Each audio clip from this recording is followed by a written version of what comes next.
I'm David Gallagher, and I've been assigned to debrief you on Golden Age Secret Files and Origins number 1.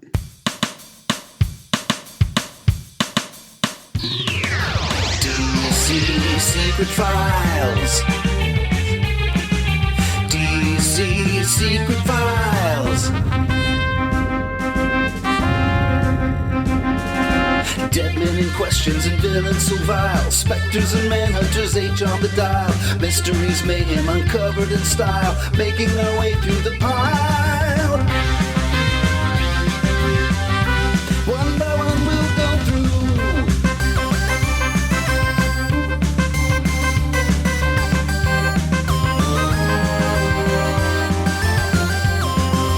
DC Secret Files.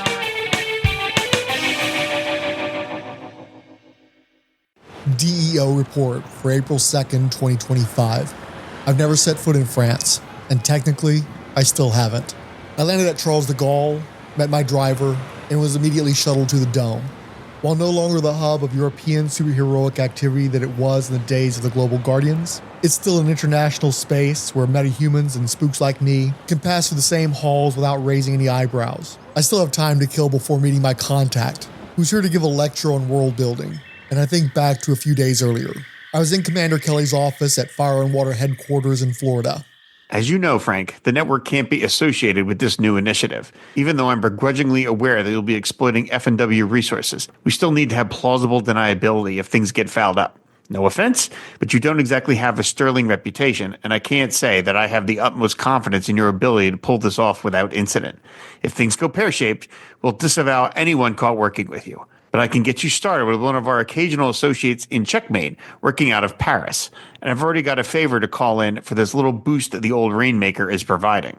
Despite the locale, and Checkmate being an intelligence agency centered within the UN Security Council, my contact is an American expat. It's a good thing too, because my French is strictly Pepe Le Pew. I'd be lucky to get through a karaoke rendition of Lady Marmalade. Marmalade? See what I mean? Hello, my name is David Gallagher. I am the author of all the great comics you've ever read. And thank you so much for having me.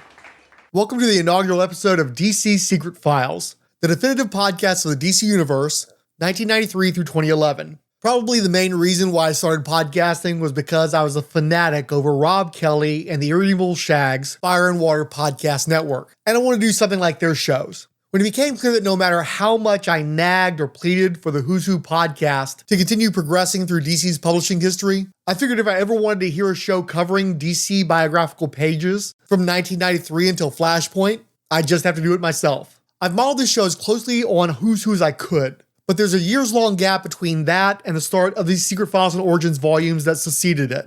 So I had to get creative if I wanted to embrace the full breadth of the DC Universe across a near 2-decade period. For those who don't know, Who's Who, the definitive directory of the DC Universe, was a comic book encyclopedia published from 1985 until 1992, although the very last edition had an advanced cover date of January 1993. They would usually feature a single page of original art married to text describing all of the major DC heroes, villains, locations, equipment, and events. The Secret Files were similar, but where Who's Who would marry multiple images into a one-color surprint that would depict the abilities or experiences of a given property around a full-color central image, Secret Files were usually just a pinup shot, taking up about 3/4 of a vertical page. Also, Who's Who pages filled the entirety of an issue of their volumes, where Secret Files were interspersed between story pages, usually a full-length origin story, followed by various informational or introductory short stories. For instance, the Secret Files and Origins issue that we're covering today only had 4 entries,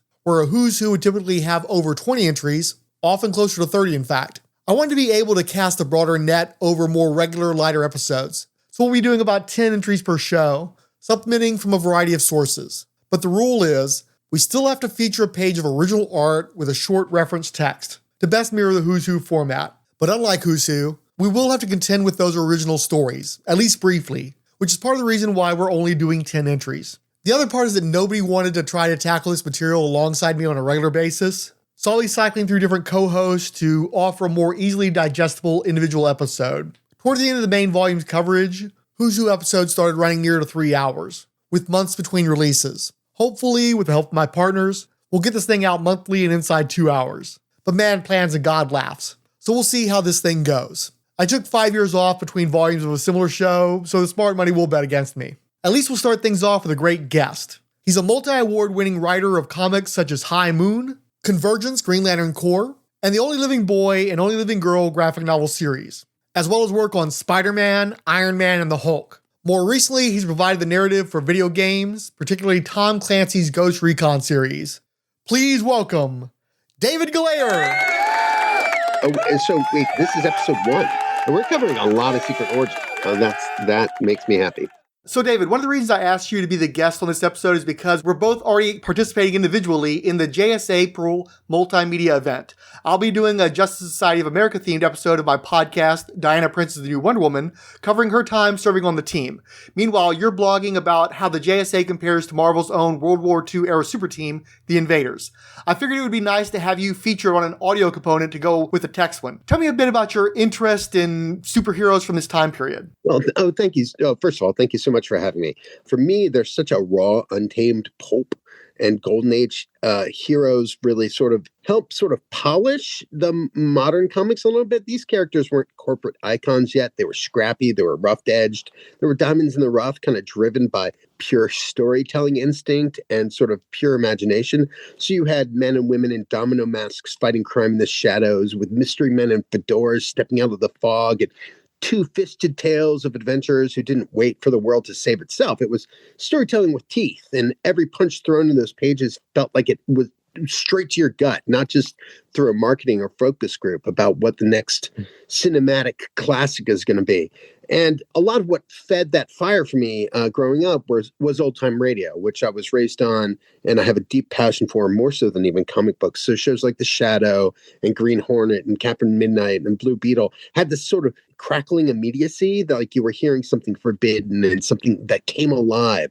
So they knew how to use silence as much as sound to sort of twist tension and sort of pull out a well-timed pause. So that always struck with me, and those stories moved. And as I got into reading comic books, I start to love that more and more. And you didn't need a $1 billion CGI budget.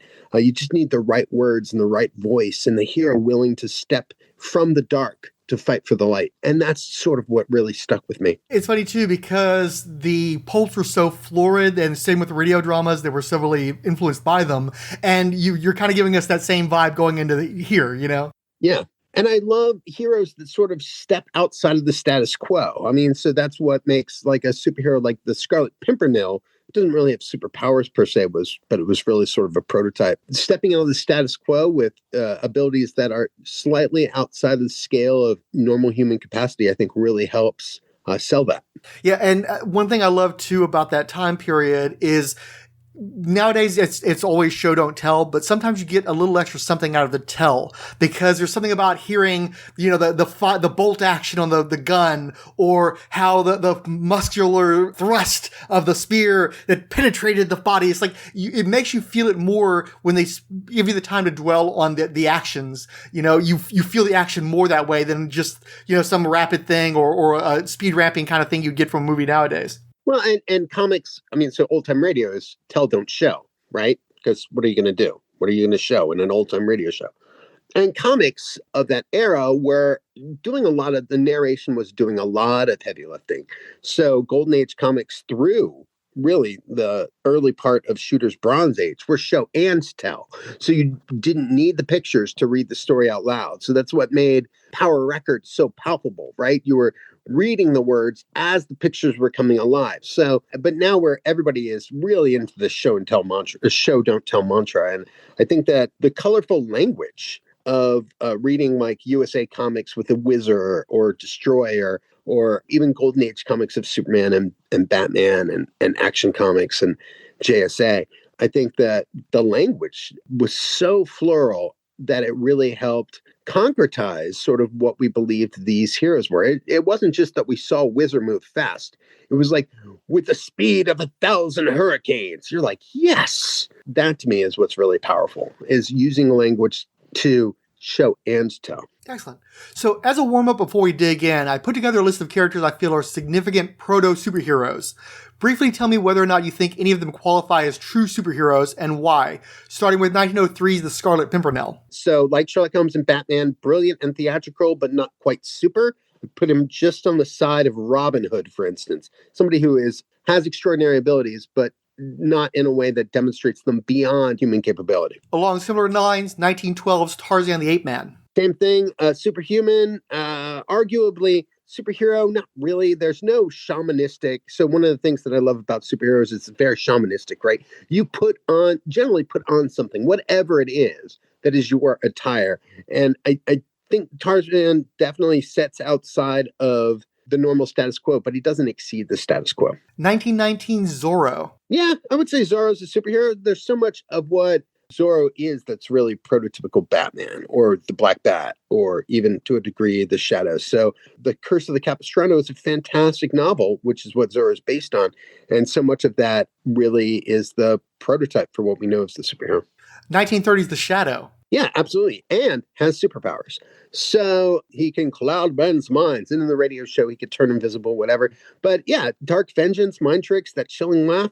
The Shadow is the night. Batman's kind of like literally walks in his shadow. 1931's Dick Tracy. Dick Tracy's a lawman. He might be a super lawman, but he's a cop, not a cape. He's superhero adjacent, but not really a superhero.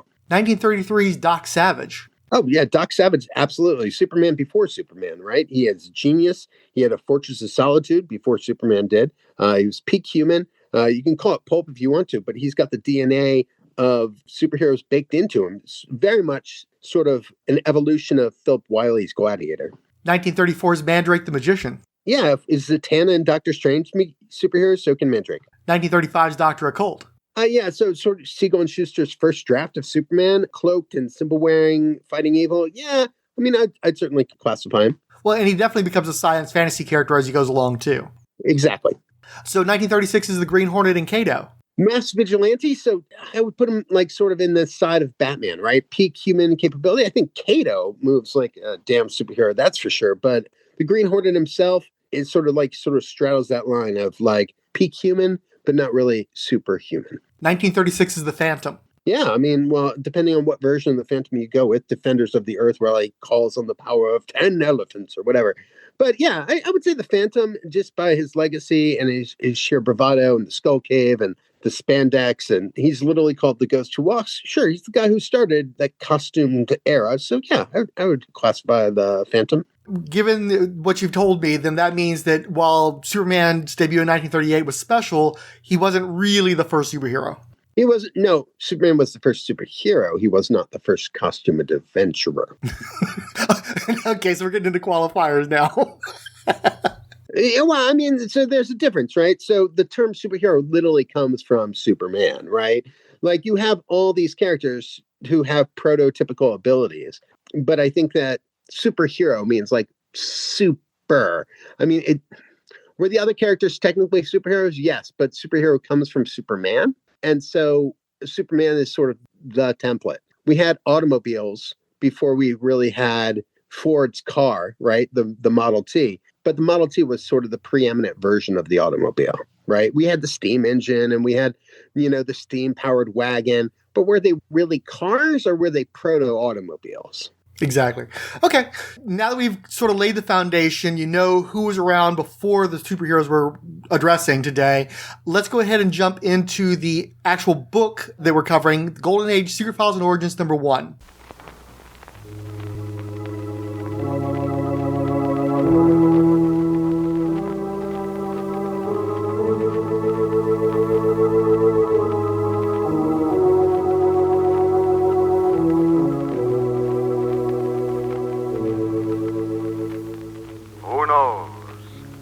What evil lurks in the hearts of men?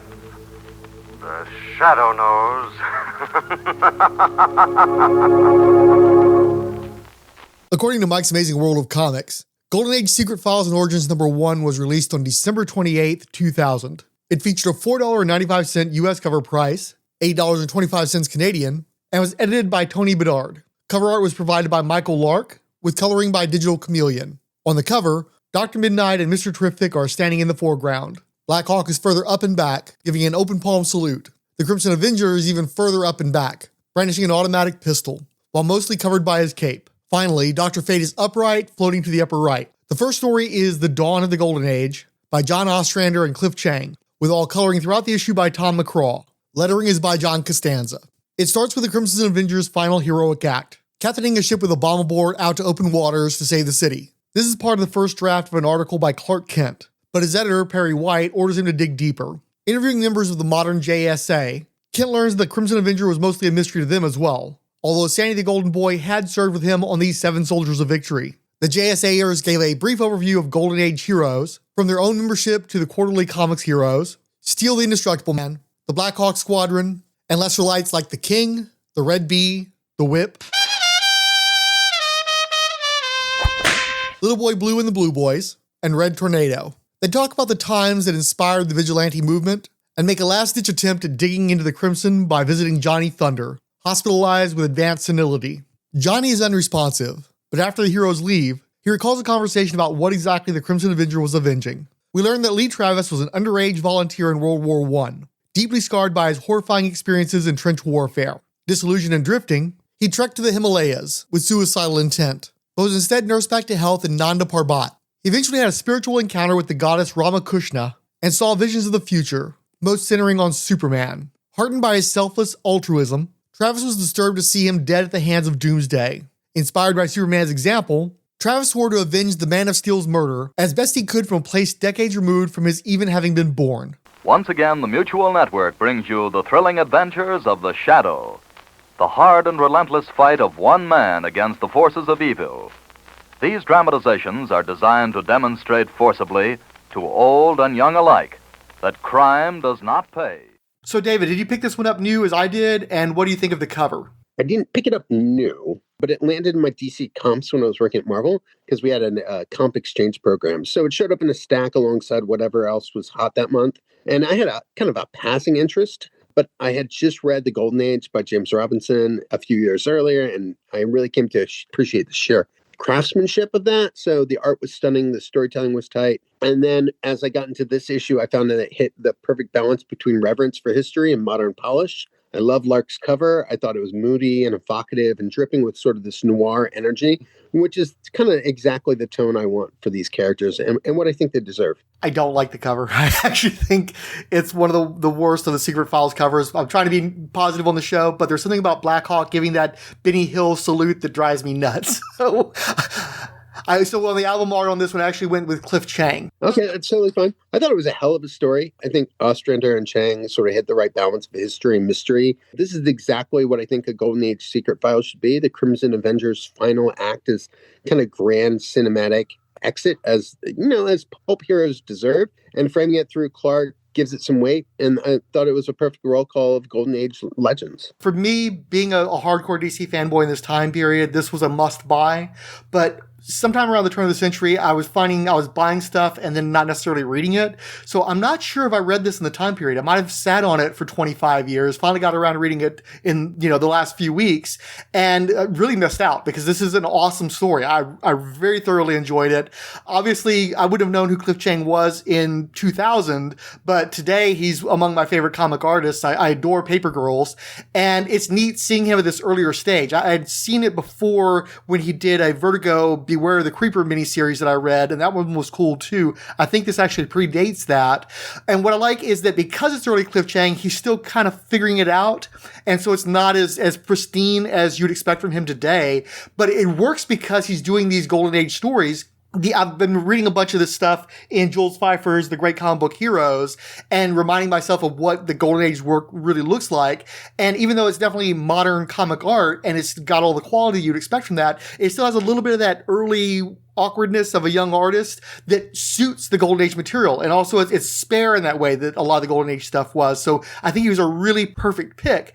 And even though, again, it's still early in his evolution, there's a lot of instances here where I see a strong Paul Smith influence, especially in his women. And I'm always a fan of that. Nobody would have thought that the guy who drew Solo Avengers backup with Mockingbird in 1986 would go on to becoming Jim Lee. So it's really interesting to see people cutting their teeth on these other characters. And I love the camaraderie that we see in this story. I love that, Clark shows up, you've got these veteran heroes, and they're kind of bouncing stuff off of each other. As much as I like the X-Men soap operatic, everybody's using their first names kind of thing, there's a familiarity to the way that the J.S.A.ers are talking to one another in the story that I really appreciate, because it feels like work buddies kind of situation. Yeah, I like it. And then also, you're looking at how corrupt the times were, how desperate things were during the Great Depression. And I feel like the people had a real connection to crime in that time period. Like, it really affected people personally and often. And also the corruption of the institutions that were supposed to be protecting them, the politicians and the police, everybody was, turning their backs on the actual people and their well-being. And it's tough not to feel an anger at that and maybe to see some of that in modern times and make you wish that we had some costume heroes to come to save us right now. Right. No, you're absolutely right. I love it. And then with John Ostrander, I was a little concerned when I saw his credit, because as much as I love his work, especially Grimjack's one of my absolute favorites, but he's had some issues when it comes to dealing with DC continuity, particularly the Poison Chalice he was handed with Hawkworld. But here, I think he does a really great job of taking a character that isn't necessarily as well defined, especially within this context of the early days of his history. I'm not even sure if he ever received an origin story previously. If he did, I'm not familiar with it. And to see him not only really embed the Crimson Avenger in to continuity of the times, but also to give it a scope where he has a connection to the modern age, and he's apparently an influence to the creation of a lot of the heroes that would come up later on in the book, and also tying it into Dead Man's lore. I thought it was great that they actually did something with that silly sunburst symbol that Jack Kirby gave him when he redid the costume that didn't really make a lot of sense, but he makes it make sense by tying it in to Nanda Parbat and all that stuff. So for whatever faults you might find in how he had to integrate, against his will, the reboot of Hawkman years after Crisis on Infinite Earths, I think he does an excellent job of seeping Crimson Avenger much deeper into DC lore than he ever had previously. Right. No, I think it's fantastic. The Green Hornet.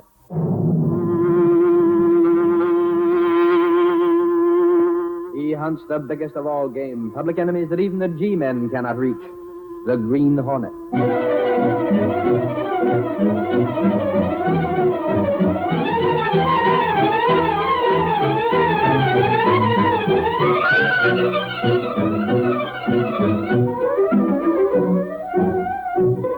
With his faithful valet Cato, Britt Reed, daring young publisher, matches wits with the underworld, risking his life that criminals and racketeers within the law may feel its weight by the sting of the Green Hornet. Ride with Britt Reed as he races toward another thrilling adventure. The Green Hornet strikes again. Returning to the list of early superheroes, sharing Superman's 1938 debut in Action Comics #1 were the magician Zatara and the adventurer Tex Thompson, who would also become a lower-level costume crusader eventually. The other two super people to be introduced in the same year as the Man of Steel were the Centaur Archer, the Arrow, and the Crimson Avenger, who was created by Jim Chambers for Detective Comics #20, dated October 1938. That means he had a 7-issue lead over the Batman, and both were featured in Detective Comics #27. Old Crimson gets a residual every time that issue is reprinted in full, such as the 1974 famous first edition Treasury. He went on to appear in 63 issues of Detective Comics through 1944, including Robin's first appearance, so there's another check. He was also a founding member of the Seven Soldiers of Victory, DC Comics' second super team, and the National Division's first, launching in 1941's Leading Comics #1. Not as many residual checks on that gig, but it has been reprinted a couple of times. The team only managed 14 quarterly issues before Leading Comics dumped all of their superhero features for Funny Animals in 1945. After that, Crimson disappeared until 1972, when the Seven Soldiers were revived in Justice League of America #100. The team had a brief backup feature in Adventure Comics, and the Crimson Avenger made just under a dozen appearances in 1980's All-Star Squadron comics, as well as other Roy Thomas-written World War II-era adventures. For the finer details, I'll read from the character's entry in the Encyclopedia of Superheroes by Jeff Rovin. Alter ego Lee Travis. Biography. The pipe-smoking Travis is an easygoing journalist for the Daily Globe leader who, as the Crimson Avenger, dons cloak and mask to work outside the law. Possessing greater than normal strength, he can easily burst free of most rope fabric bonds. The Crimson Avenger is aided by his Oriental valet Wing. Eventually, however, the superhero is pitched into the future by Nebula Man, and becoming tired, disillusioned with the world, hangs up his duds. Don Markenstein's Tunopedia also notes of the Crimson Avenger. There was a faux revival in 1963 when Superman and Batman met a new character by that name. But this one was just a crackpot inventor, trying to turn his devices into crime-fighting tools, and he gave up after a single appearance. It was almost another decade before the real revival. For those interested in following up, his name was Albert Elwood, and he appeared in 1963's World's Finest number 131. Because he had the unfortunate fashion sense to wear a pointed hood on a red and purple outfit, he looked like a grand wizard of the KKK. So his absence has been for the best. But enough about that. Let's get back to the real Crimson Avenger. Specifically his multimedia appearances, of which there are not many. Just silent cameos in the cartoon Justice League Unlimited and live-action Stargirl TV shows. But if you want to pretend he's the Grey Ghost, few would hold it against you. When crime haunts the night, a silent crusader carries the torch of justice.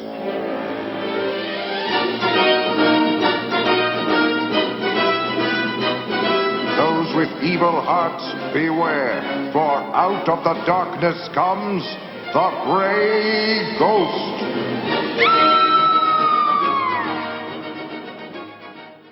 I've got the Jeff Rovin book. Have you read that lately, or have you ever read that? I have. I haven't read it recently, but I've definitely read the entire book. I referenced it when I took my graduate degrees in comic books. And so Jeff Rovin's Encyclopedia of Superheroes was like my handbook. Excellent. Okay, cool. Well, it's finally time for our first secret file provided by Scott Beatty and Michael Lark. It again features Crimson with twin automatics raised, cape falling off his shoulders as he stands ready for action on a fire escape. So, David, on a scale of Seth Rogen to Van Williams, how Green Hornet is this guy? I put him smack dab in like Al Hodge territory. Classic, no nonsense, straight up noir. Al Hodge, for those who don't know, was the Green Hornet in the old Republic pictures.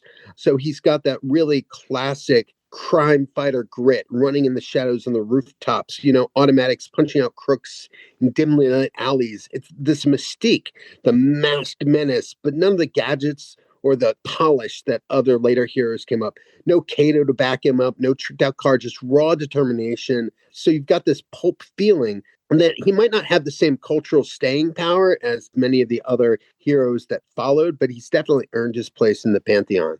Yeah, I like, if I'm sure you're a Batman, the animated series fan, big Grey Ghost vibes here as well. Yeah, strong Grey Ghost vibes, absolutely. They really found the perfect person to hang all that pulp fiction onto. He very much feels like a Shadow type, a Green Hornet type, again, those proto-heroes.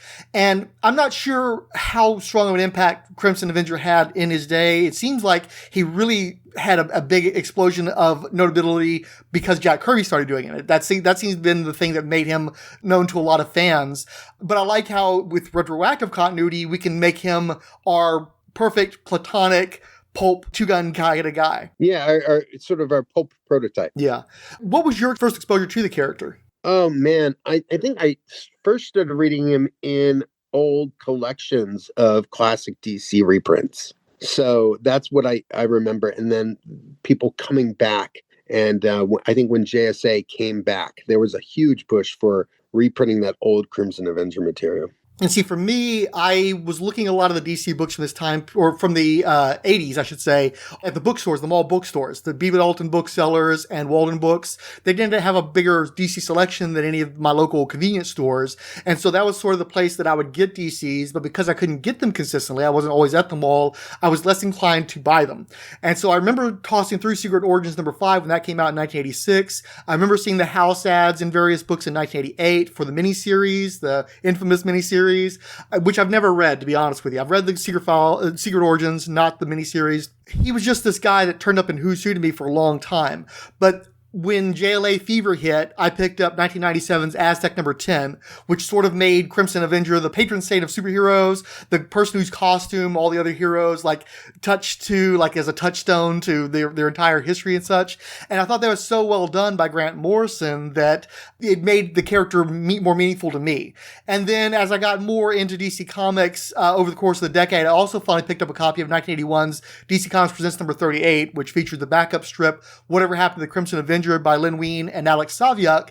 And that's the story that's referenced here, where it's his last adventure, where he's having to pilot a ship out to sea before it blows up to save the city. And he himself has a terminal illness, so he knows that this is his last hurrah. And I always dug that story, and I thought there was a really great way to send a hero off, especially one that I was really not that familiar with. The only thing that got me, though, is I always thought the little Mexican kid at the end of the story should have become the Crimson Avenger. Yeah, right. I remember reading in the quarter bins, the old Crimson Avenger miniseries that Roy Thomas did with Dan Thomas. And that, I think, is something I remember picking up like I said, in the quarter bins when I started collecting comics. Do you remember much about them? I remember them being really obtuse for me because I had just started collecting comics and I was like, this guy just seems like a Shadow knockoff. About right. But I mean, there was also, like, I think Secret Origins was at number 5 that had the never before revealed dynamic debut of DC's first masked hero. So, and I think that was also by Roy Thomas and Gene Colan, I think, and Mike Gustovich. I do remember them, and I remember liking them, but not as much as I did. I think it was DC Legacies, which was, I think, in 2010, that had like just absolutely stunning art to it. I had Joe Kubert, I think. You might be actually giving an advanced advertisement for a future episode unintentionally. I will say that Gene Colan is definitely a great fit for this type of character. And I think that Michael Lark is much more in his lane in the Secret File entry. I like this a lot better. It fits the vibe of the character. And I definitely prefer him as the Shadow type as opposed to the big red and yellow dude that comes along later on. Yeah, I agree. We'll be back in a moment for part 2 and the exciting conclusion of Dead Men Tell No Tales. But first, here is your ABC announcement.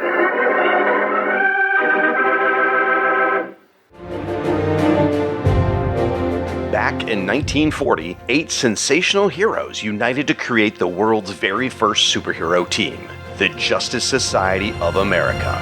Now, 85 years later, we're gathering podcasters and bloggers from around the globe for a month-long celebration in an event we're calling J.S.A. Throughout April 2025, join dozens of content creators as they each share their own unique tributes to the original and greatest superhero team, including all-star podcasters and bloggers like Justice Society presents the Longbox Crusade podcast, Campus Comics Cast, Supergirl Comic Box Commentary, the Quarter Bin Podcast, the Bat Pod, the Earth 2 Podcast, FW Team Up, Diana Prince is the new Wonder Woman, Fanholes Podcast, Back to the Bins, Coffee and Comics, the Huntress Podcast, *51.blogspot.com, Justice Society Origins, a part of John Reed's Comics, DC Special Cast, Between the Pages blog, The Outcasters, a Batman and the Outsiders podcast, A World on Fire, an All-Star Squadron podcast, J.L.A. Stories and Friends, The Monitor Tapes, a Crisis on Infinite Earths podcast, Lords of Order, a DC's Dr. Fate fan podcast, David M. Gallagher at Medium.com, J.S.A. in the 90s, Justice League Legacies, DC Secret Files podcast, Mike's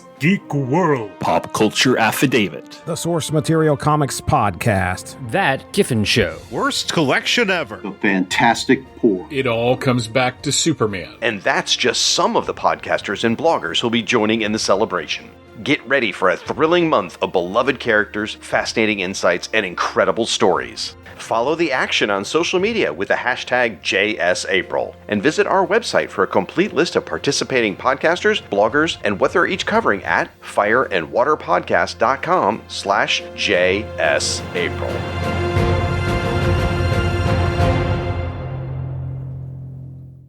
A handful of new super people followed in 1939, including Timely Marvel's Namor the Submariner, National's Batman, Fox's Wonder Man and the Flame, and then the Sandman. New York City, 1938. Justice, mercy, and reason are little more than dreams swept aside by the ebbing tide of the Great Depression. The glint of a gas mask, the brim of a hat, a billowing coat, a gloved hand on a trigger, a cloud that chokes off breath, burns the eyes, and deadens consciousness. To the innocent, he is dark, silent, disturbing apparition. To the guilty, he is nothing less than the worst nightmare they will ever face. The day brings challenge of managing his late father's enterprises. The evening brings companionship and leisure. The night holds no peace at all. That's when Wesley Dodds' nightmares begin, for evil never sleeps. Now secret responsibilities take precedence over immediate desires, and he must don the mask and the coat to perch above the streets and alleys like some nocturnal bird of prey, to assume the terrifying visage of the Sandman. Wesley Dodds was created by Gardner Fox and Burt Chrisman for July 1939's Adventure Comics number 40, where he was cover feature under the banner, starting this issue, The Daring Exploits of the Sandman. While this was indeed the first Sandman story produced, it was not the first published, as he was also in the anthology special New York World's Fair Comics number 1, with a small cover headshot alongside Superman, Zatara, and some comic strip characters. The Golden Age Sandman featured in 63 issues of Adventure Comics through 1946. If Crimson Avenger was a Green Hornet type, Sandman favored the Shadow a bit more. He was a dark, driven, but well-heeled vigilante who used the gas gun on criminals, while protected by his own creepy gas mask. He also had a best gal socialite who was his partner in fighting crime,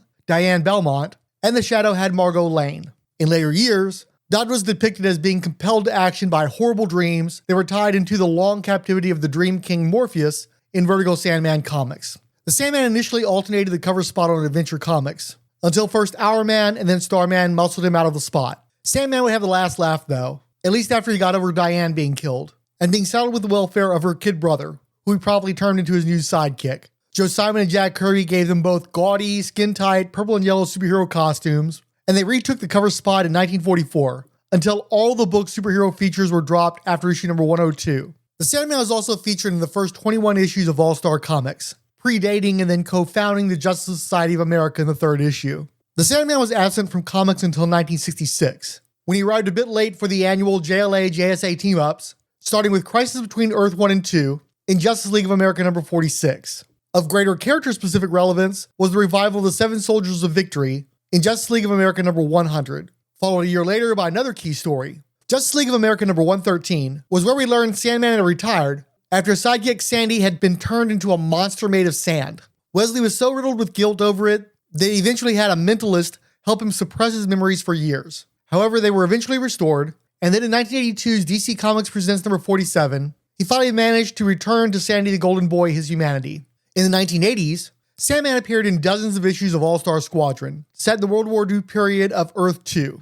When the Infinite Earths were merged into one continuity, the Sandman joined the J.S.A. in a limbo dimension, where he fought versions of the Norse gods, and returned with his Justice Society to the post-crisis present in 1992's Armageddon Inferno miniseries. Unfortunately, he was rendered a rapidly aged invalid in 1994's Zero Hour Crisis in Time, before finally being killed off in 1999, but we'll get to that in another episode. Wesley Dodds had a second and arguably better life in a pioneering title under the Mature Reader's Vertigo imprint. Launched in 1993, Sandman Mystery Theater ran 70 issues, plus the square-bound 1995 one-shot Sandman Midnight Theater that tied Dodds to the Dream King Morpheus. This was easily the longest solo run for Wesley Dodds, enriching his character in critically regarded and well-loved, gritty Depression-era pulp stories, mostly by Matt Wagner and Guy Davis. The Sandman has only a minor footprint in outside media, his sole speaking role in a 2-part episode of Smallville. He also had cameos in Batman, The Brave and the Bold, and Young Justice in animation, and Stargirl in live action.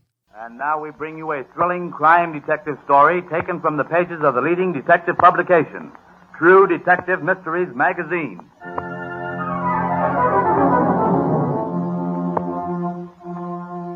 Our reference for this entry is the 1994 Skybox DC Comics Vertigo trading card set, with art on card number 66 provided by Matt Wagner, writer of the Mystery Theater series, and on card number 67 by Gavin Wilson, who provides the covers for that series.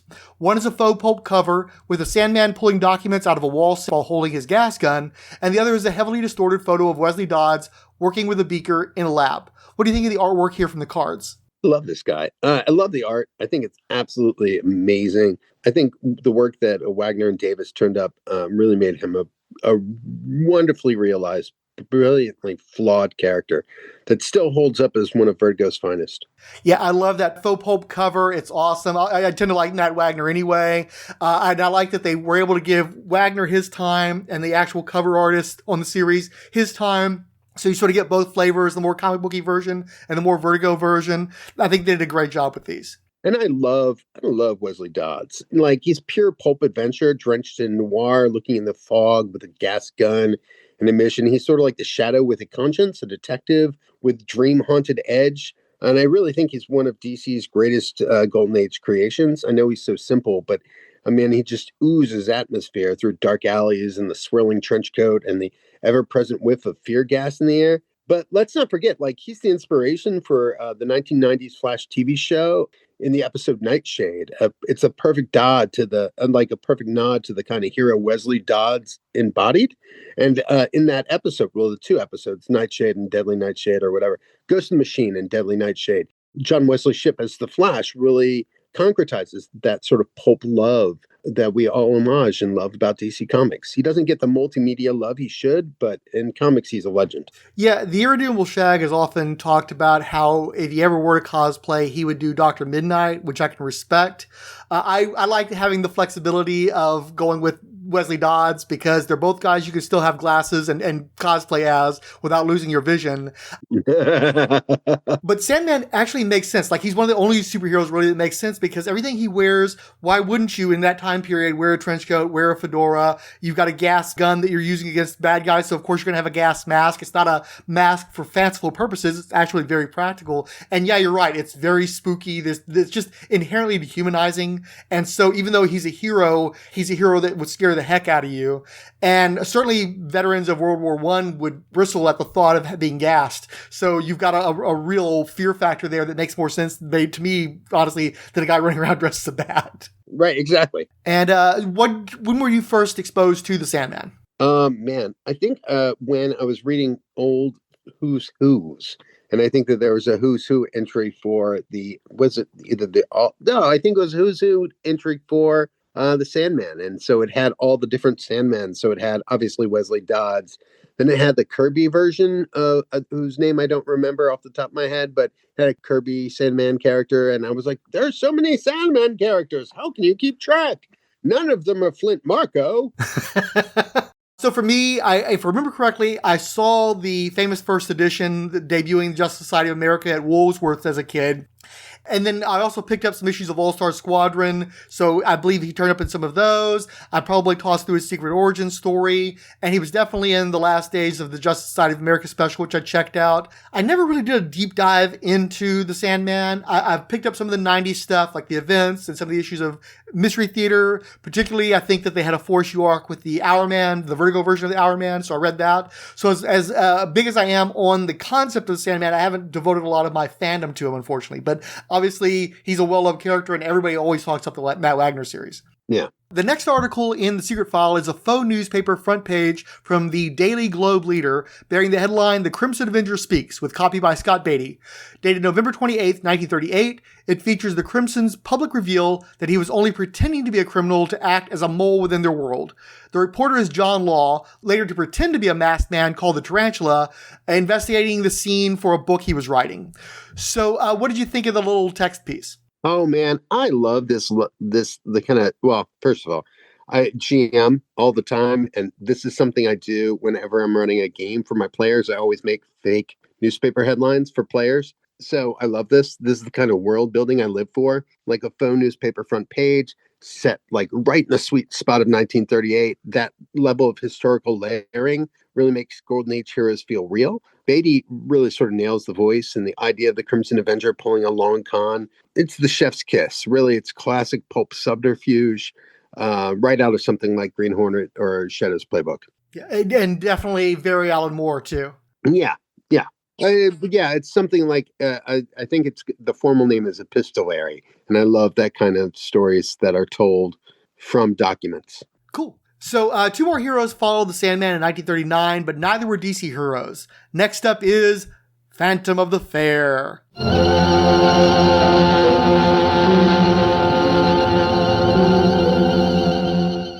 Fantom of the Fair was created by Paul Gustafson, better known for dropping The Human Bomb and Marvel's original Angel in the World. He debuted in Centaur Publications' Amazing Mystery Funnies, Volume 2, Number 7, dated July 1939. Fantom, spelled Fantom, only appeared in 14 issues of the book through 1940. so his career was already ending before many DC heroes had yet begun theirs. Since Centaur was also one of the first comics publishers to go under, and was governed by looser copyright laws, Fantom went into the public domain early on. He was appropriated by Roy Thomas, first at Marvel for 1971's resolution of the Kree-Skrull War in Avengers number 92, and then at DC in 1986, to be incorporated into his secret origin of the Sandman. The DC version was spelled in the more typical, but less alliterative fashion of Phantom, and given the alter ego of Gerald Zimmerman. His only other major appearance as a DC character was in the 1996 4-issue arc of the mature reader's Vertigo series, Sandman Mystery Theater, beginning in issue number 41. There he was a serial killer in a gimp mask. Like most of the other Centaur heroes, he was part of the short-lived Malibu Genesis line. Redubbed Gravestone, he headlined 7 issues of his own series, most of the run of the team book The Protectors, plus a lot of appearances in other Genesis titles. Again, reading from the Encyclopedia of Superheroes by Jeff Rovin, biography. Setting up shop beneath the 1939 New York World's Fair, the hero works as its protector, guarding it from the treachery of racketeers and other menaces. He has no superpower per se. The character is apparently inspired by Gaston Leroux's The Phantom of the Opera. For his last appearance, in Amazing Mystery Funnies number 24, the character's name was changed to Phantoman.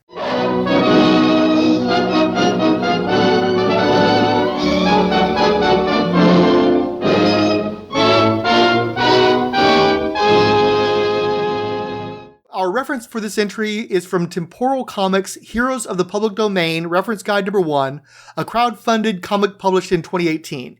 It was written by J.S.A, laid out by Darrin Wiltshire, with art by France's Christophe Malgrain. This one was easy money as the Phantom is 90% solid black silhouette, standing with arms and legs akimbo, clutching his red cape in each hand. So what do you have to share about the Phantom?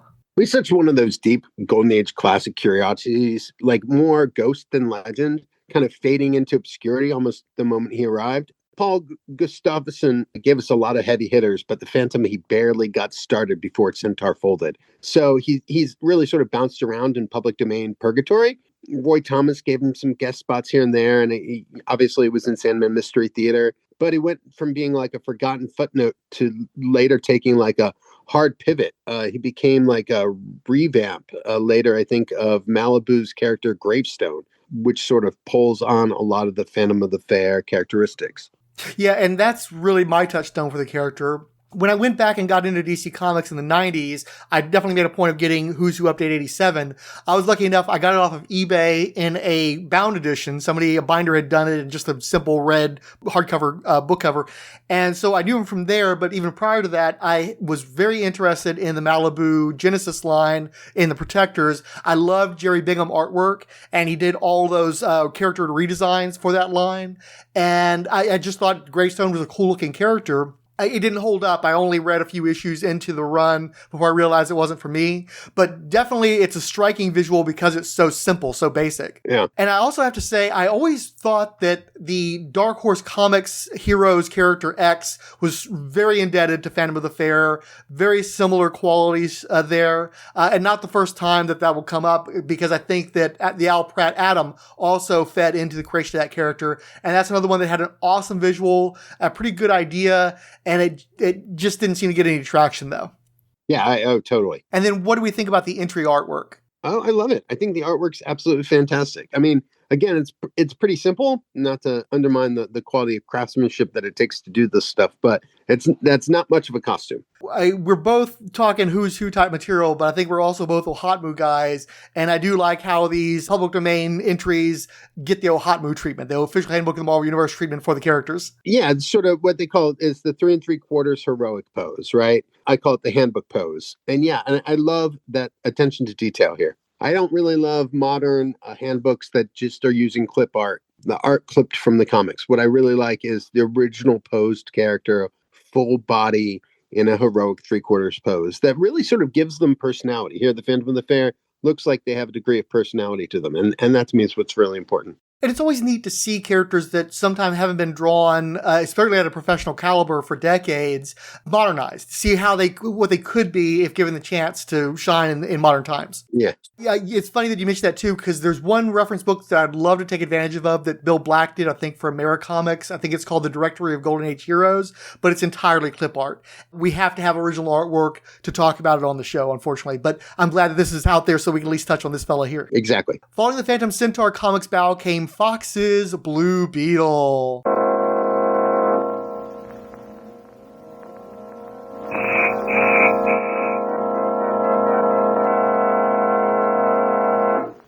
The Blue Beetle.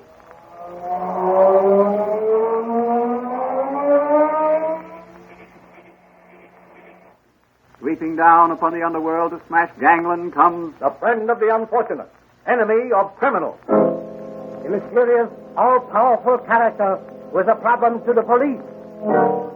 A crusader for law. In reality, Dan Garrick, a rookie patrolman, loved by everyone but suspected by none of being the Blue Beetle. As the Blue Beetle, he hides behind a strange mask and a suit of impenetrable blue chain armor, flexible as silk, but stronger than steel.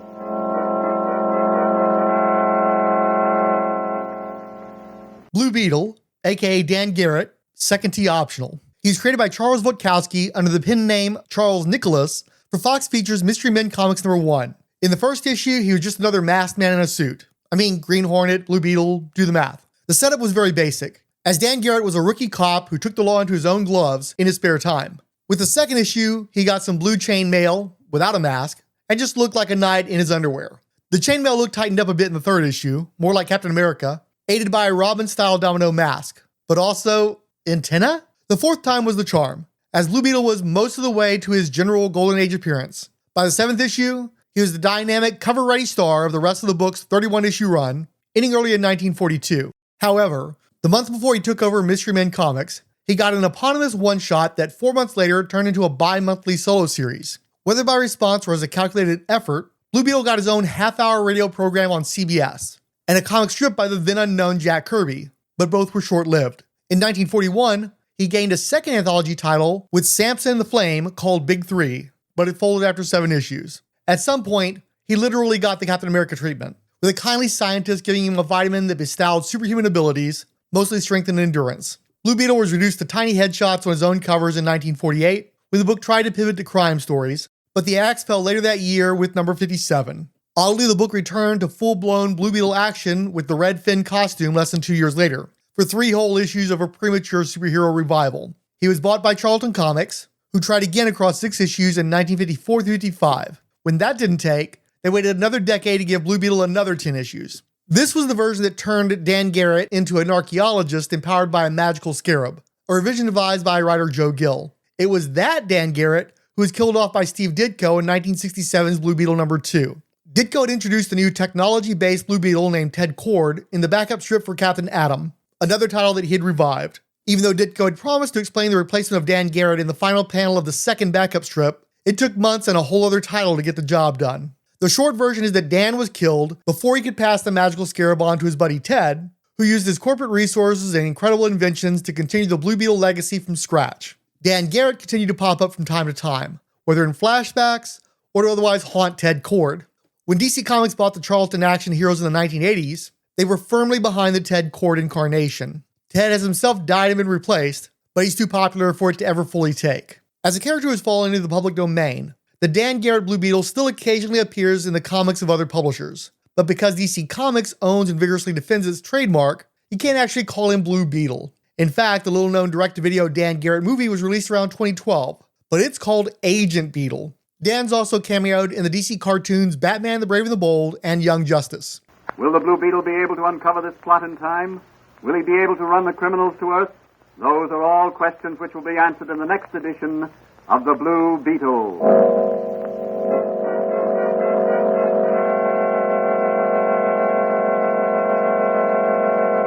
And now here's the Blue Beetle himself to say a few words.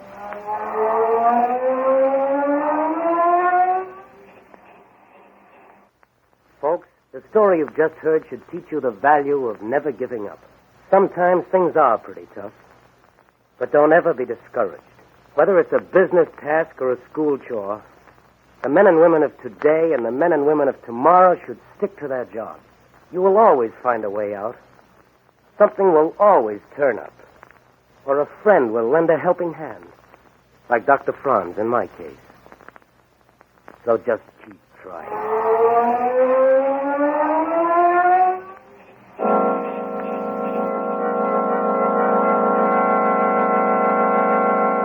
Blue Beetle. All right, I have a lot to say here, so you first. This is another one where I had a very tertiary exposure to the Golden Age version of Blue Beetle.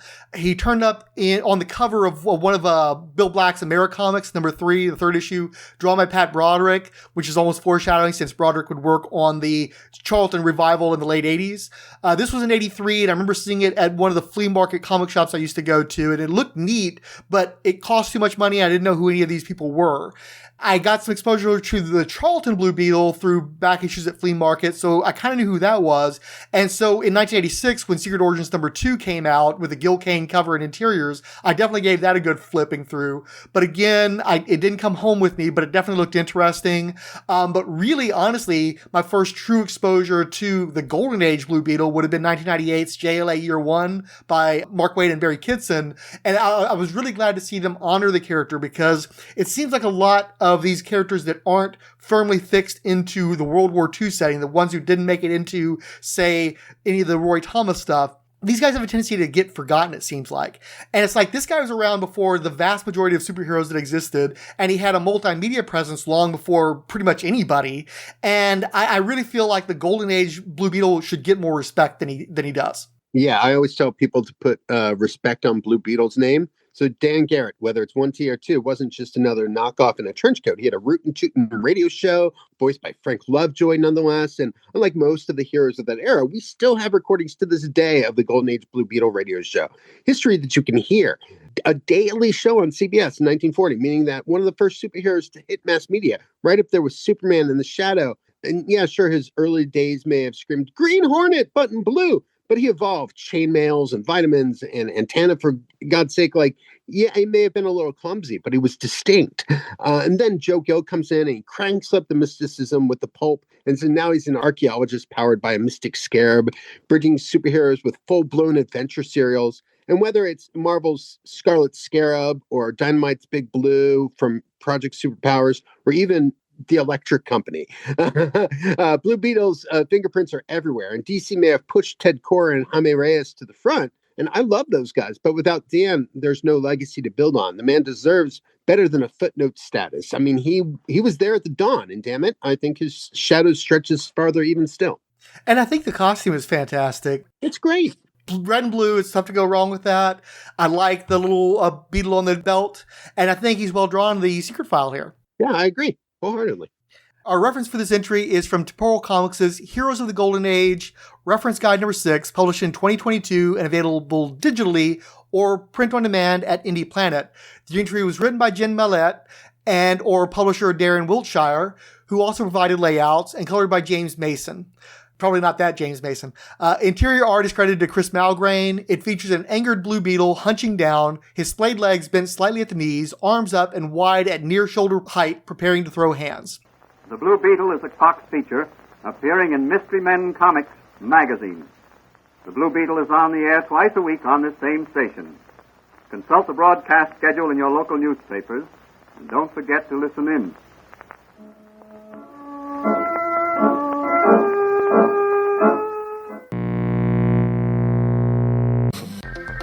Who knows what evil lurks in the hearts of men? Turn your dial to find the frequency of the past. Captain Advice.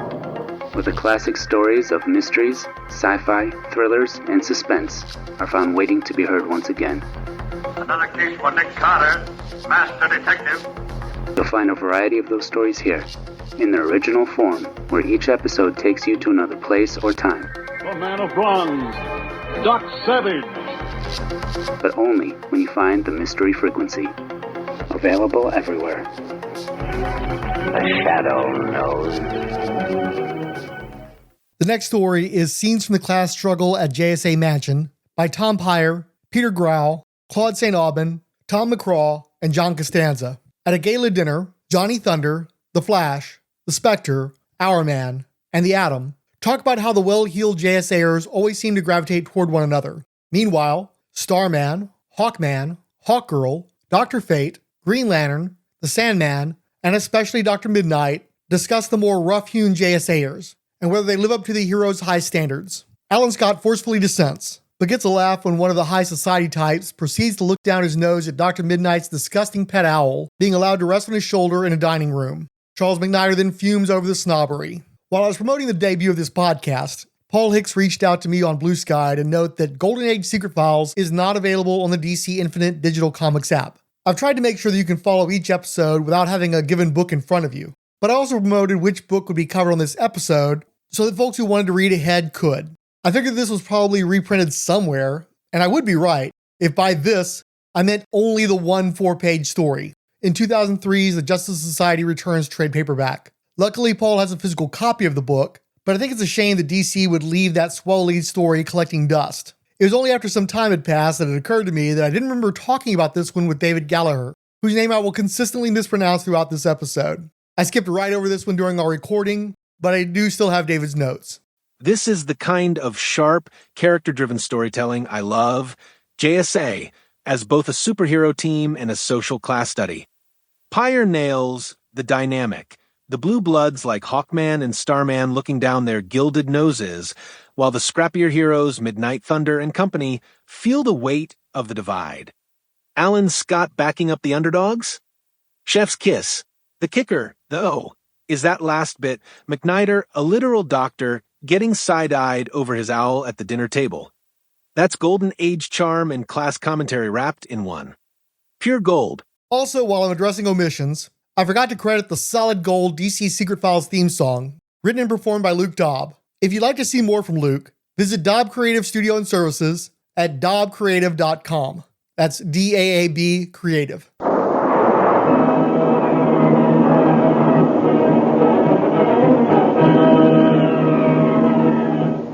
Presenting the amazing interplanetary adventures of Flash. January 1940's Flash Comics #1, which famously announced on its cover, introducing The Flash, the fastest man alive, with Jay Garrick catching a bullet targeting a young woman in midair. Created by Gardner Fox and Harry Lampert for the All-American division, college student Jay Garrick supposedly gained the speed of Mercury from breathing a strange gas. He was an immediate hit, launching a stream of knockoff super speedsters, even within DC, when their National Periodical Publications division offered Johnny Quick. Within half a year, The Flash was already co-headlining All-Star Comics, then co-founded the J.S.A., and next got his own solo book after just a year with All-Star Quarterly. After about 136 solo strips through 1949, and around 39 J.S.A. stories through 1950, plus 29 comic cavalcade issues somewhere in between, The Flash's initial run was done. However, Jay Garrick was among the first and most enthusiastically welcomed Golden Age revivals in the Silver Age, thanks to the legacy Flash Barry Allen starting the new era. In the 1961 story, Flash of Two Worlds, from the Flash number 123, it was revealed that there was a multiverse of parallel Earths. Jay had his adventures on Earth 2, while Barry resided on Earth 1, and knew of Jay from childhood via comic books produced by creators who had dreams about that Flash on the other Earth. After the Flashes, the Earth 1 and Earth 2 counterpart heroes like Green Lantern and the Atom started having pan-dimensional team-ups, and then the Justice Society and Justice League had a tradition of annual team-ups for decades. By 1976, All-Star Comics was brought back to host modern adventures of Jay Garrick and the Justice Society. In 1981, All-Star Squadron started telling World War II-era stories of Earth 2 heroes like The Flash. After Crisis on Infinite Earths, The Flash joined the J.S.A. for a few years in a limbo dimension, but he fared much better than Wesley Dodds coming out of it, including 18 issues of new J.S.A. stories, and no major personal consequences suffered during Zero Hour. He remains an elder statesman and mentor to modern heroes, especially super speedsters, and still often fights alongside the modern incarnations of the J.S.A.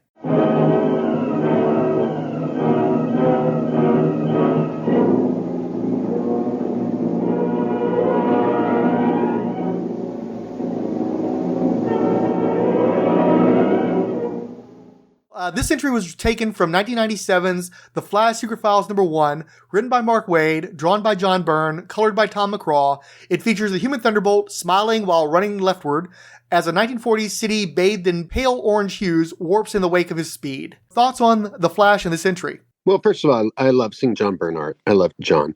And I love Jay Garrick. He's the bedrock of DC legacy heroes. One of the first characters to make the Golden Age feel like something alive, something that could grow, right? But let's be real, like DC lifted a lot from Flash Gordon, from Hawkman's entire thing to Robin's costume cues to, well, the Flash himself. So I do think that Jay has sort of transcended that, the winged helmet, the Mercury inspiration, the sheer joy of speed. He became his own legend, like the kind of character that makes the multiverse feel that it's earned rather than a gimmick. So I absolutely love that. I think that people don't know that Jay, along with Alan Scott and Arthur Curry, were voiced by none other than Jackson Beck, the legendary voice of Superman and G.I. Joe.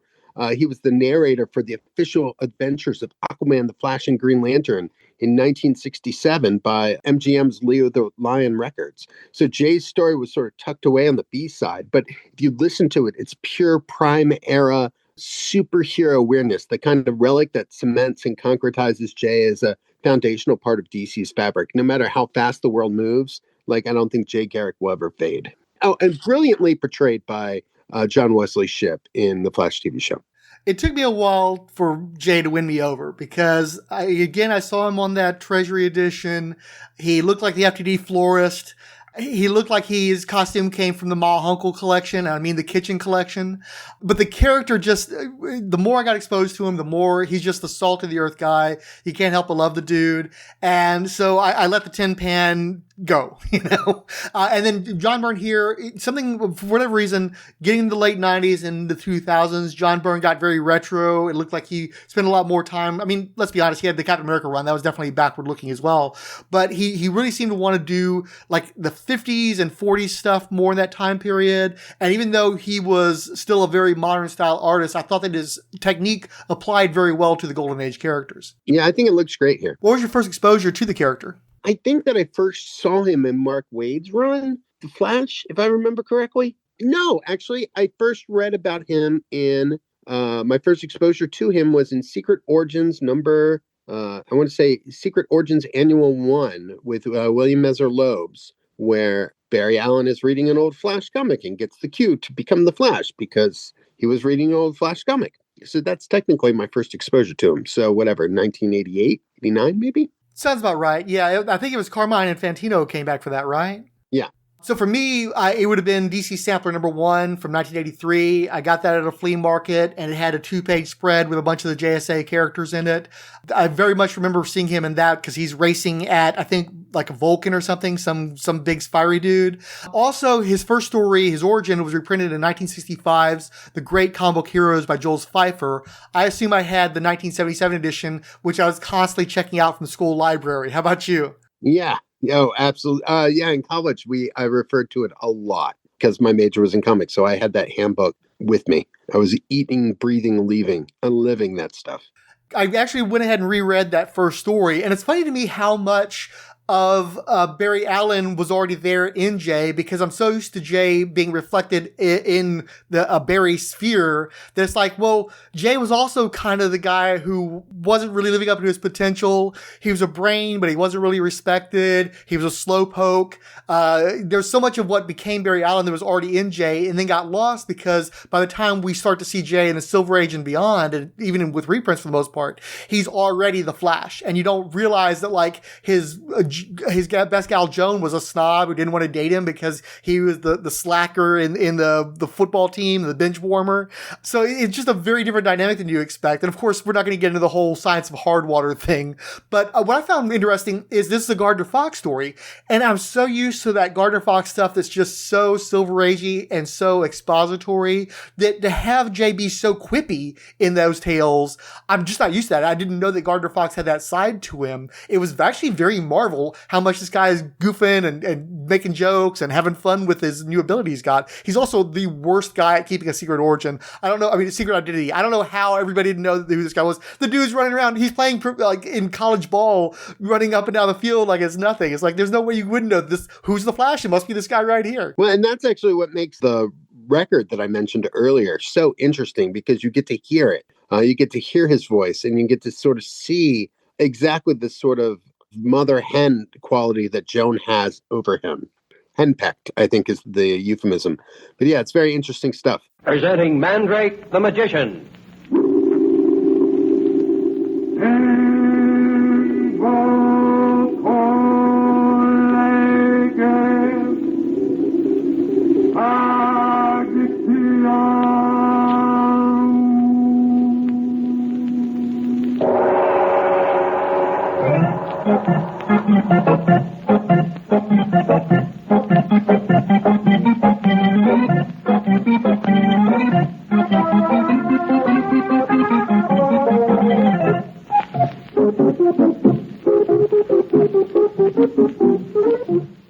The penultimate story in the Secret Files and Origins is The Sentinel by Peter Gross, in which Dr. Occult tries to talk Zatara the Magician into becoming a superhero for the sake of magic, but Zatara isn't willing to put on a silly costume just to shift the superworld back toward sorcery and away from science. What did you think about this one? I thought that this one was fun. I thought it was very interesting.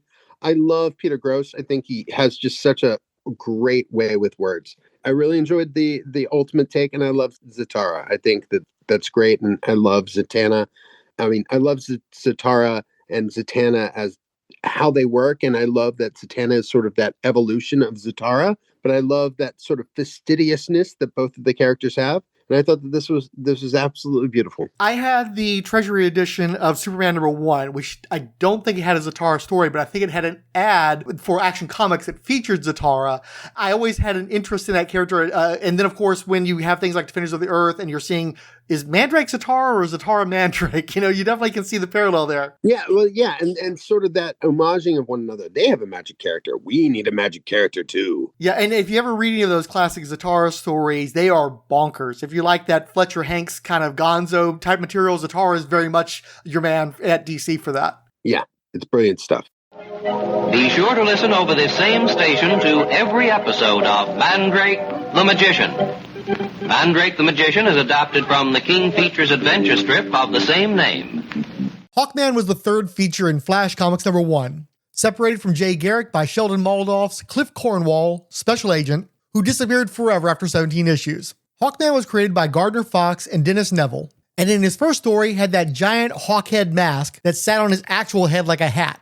Don Markenstein notes, according to writer Gardner Fox, the inspiration for Hawkman came in the form of a bird flying around his window, just when he was trying to dream up features for DC's new monthly anthology, Flash Comics. It's possible he's confused himself with Batman. It was a bat flying through Bruce Wayne's window that inspired the hero's crime-fighting motif. A more likely, but less dramatic explanation is that the title Flash Comics made him think of Flash Gordon, and he's inspired by a race of winged warriors Flash had met several years earlier, the Hawkmen of Mongo. Archaeologist Carter Hall had a strange dream of himself in a very ahistorical version of ancient Egypt, living a former life as Prince Khufu, protecting his beloved Shiera from their mutual enemy, the false priest Hath-Set. Despite Prince Khufu's valiant efforts, they're both killed. But when Carter reunites with Shiera during a subway fire, he realizes they've both been reincarnated. Convinced that they will face a modern incarnation of Hath-Set, Carter dons a guise modeled after, again, a very ahistorical conception of the Hawk god Anubis. Through Carter Hall's rediscovery of the mysterious secret of the ages, the ninth metal, Carter is able to fly otherwise unaided. Following a trail from the subway fire, Hawkman indeed discovers the modern Hath-Set, revived as the mad scientist Dr. Hastur. Shiera is again imperiled by Hastur, but Hawkman kills him with an arrow to save his beloved.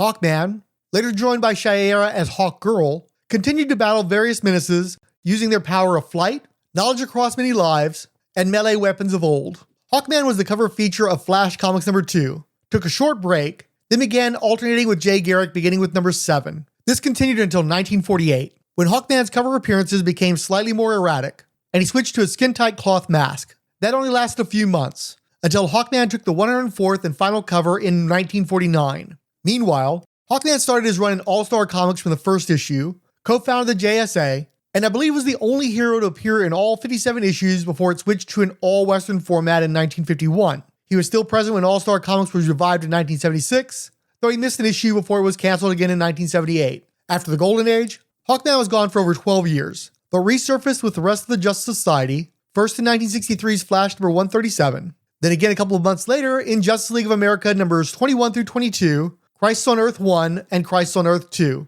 and another year on to the two-part Crisis on Earth 3. Hawkman remained a fixture of the annual JLA J.S.A. team-ups, and whatever new adventures the Society partook of in titles like DC Special, Adventure Comics, and Wonder Woman. Roy Thomas made a point of working him into all 61 issues of All-Star Squadron in the 80s, and he managed 30 issues of Infinity Incorporated besides. That's where his adult son served as the hero called Silver Scarab, and his adoptive son as Northwind. Hawkman went into limbo in 1986's Last Days of the Justice Society Special number 1, but since I'll be touching on Hawkman a bunch of times for this project, that's where I'll leave it. Carter Hall has appeared in animation on The Batman, The Brave and the Bold episode, The Golden Age of Justice, voiced by the greatest American hero, William Catt. He's also in the original cartoon films Justice League, The New Frontier, and Justice Society, World War II, in the latter voiced by Omid Abtahi. In live-action television, he appeared on Stargirl, and was portrayed on the CW Arrowverse shows by Falk Henschel. Before that, Michael Shanks played him on the WB Smallville. This entry is derived from 2002's Hawkman Secret Files and Origins number 1, written by Jeff Johns and Jim Beard, drawn by Rags Morales, and colored by Tom McCraw with Digital Chameleon. We see the 2000s version of Carter Hall carrying a bunch of weapons with chains and spikes high into the night sky toward the moon.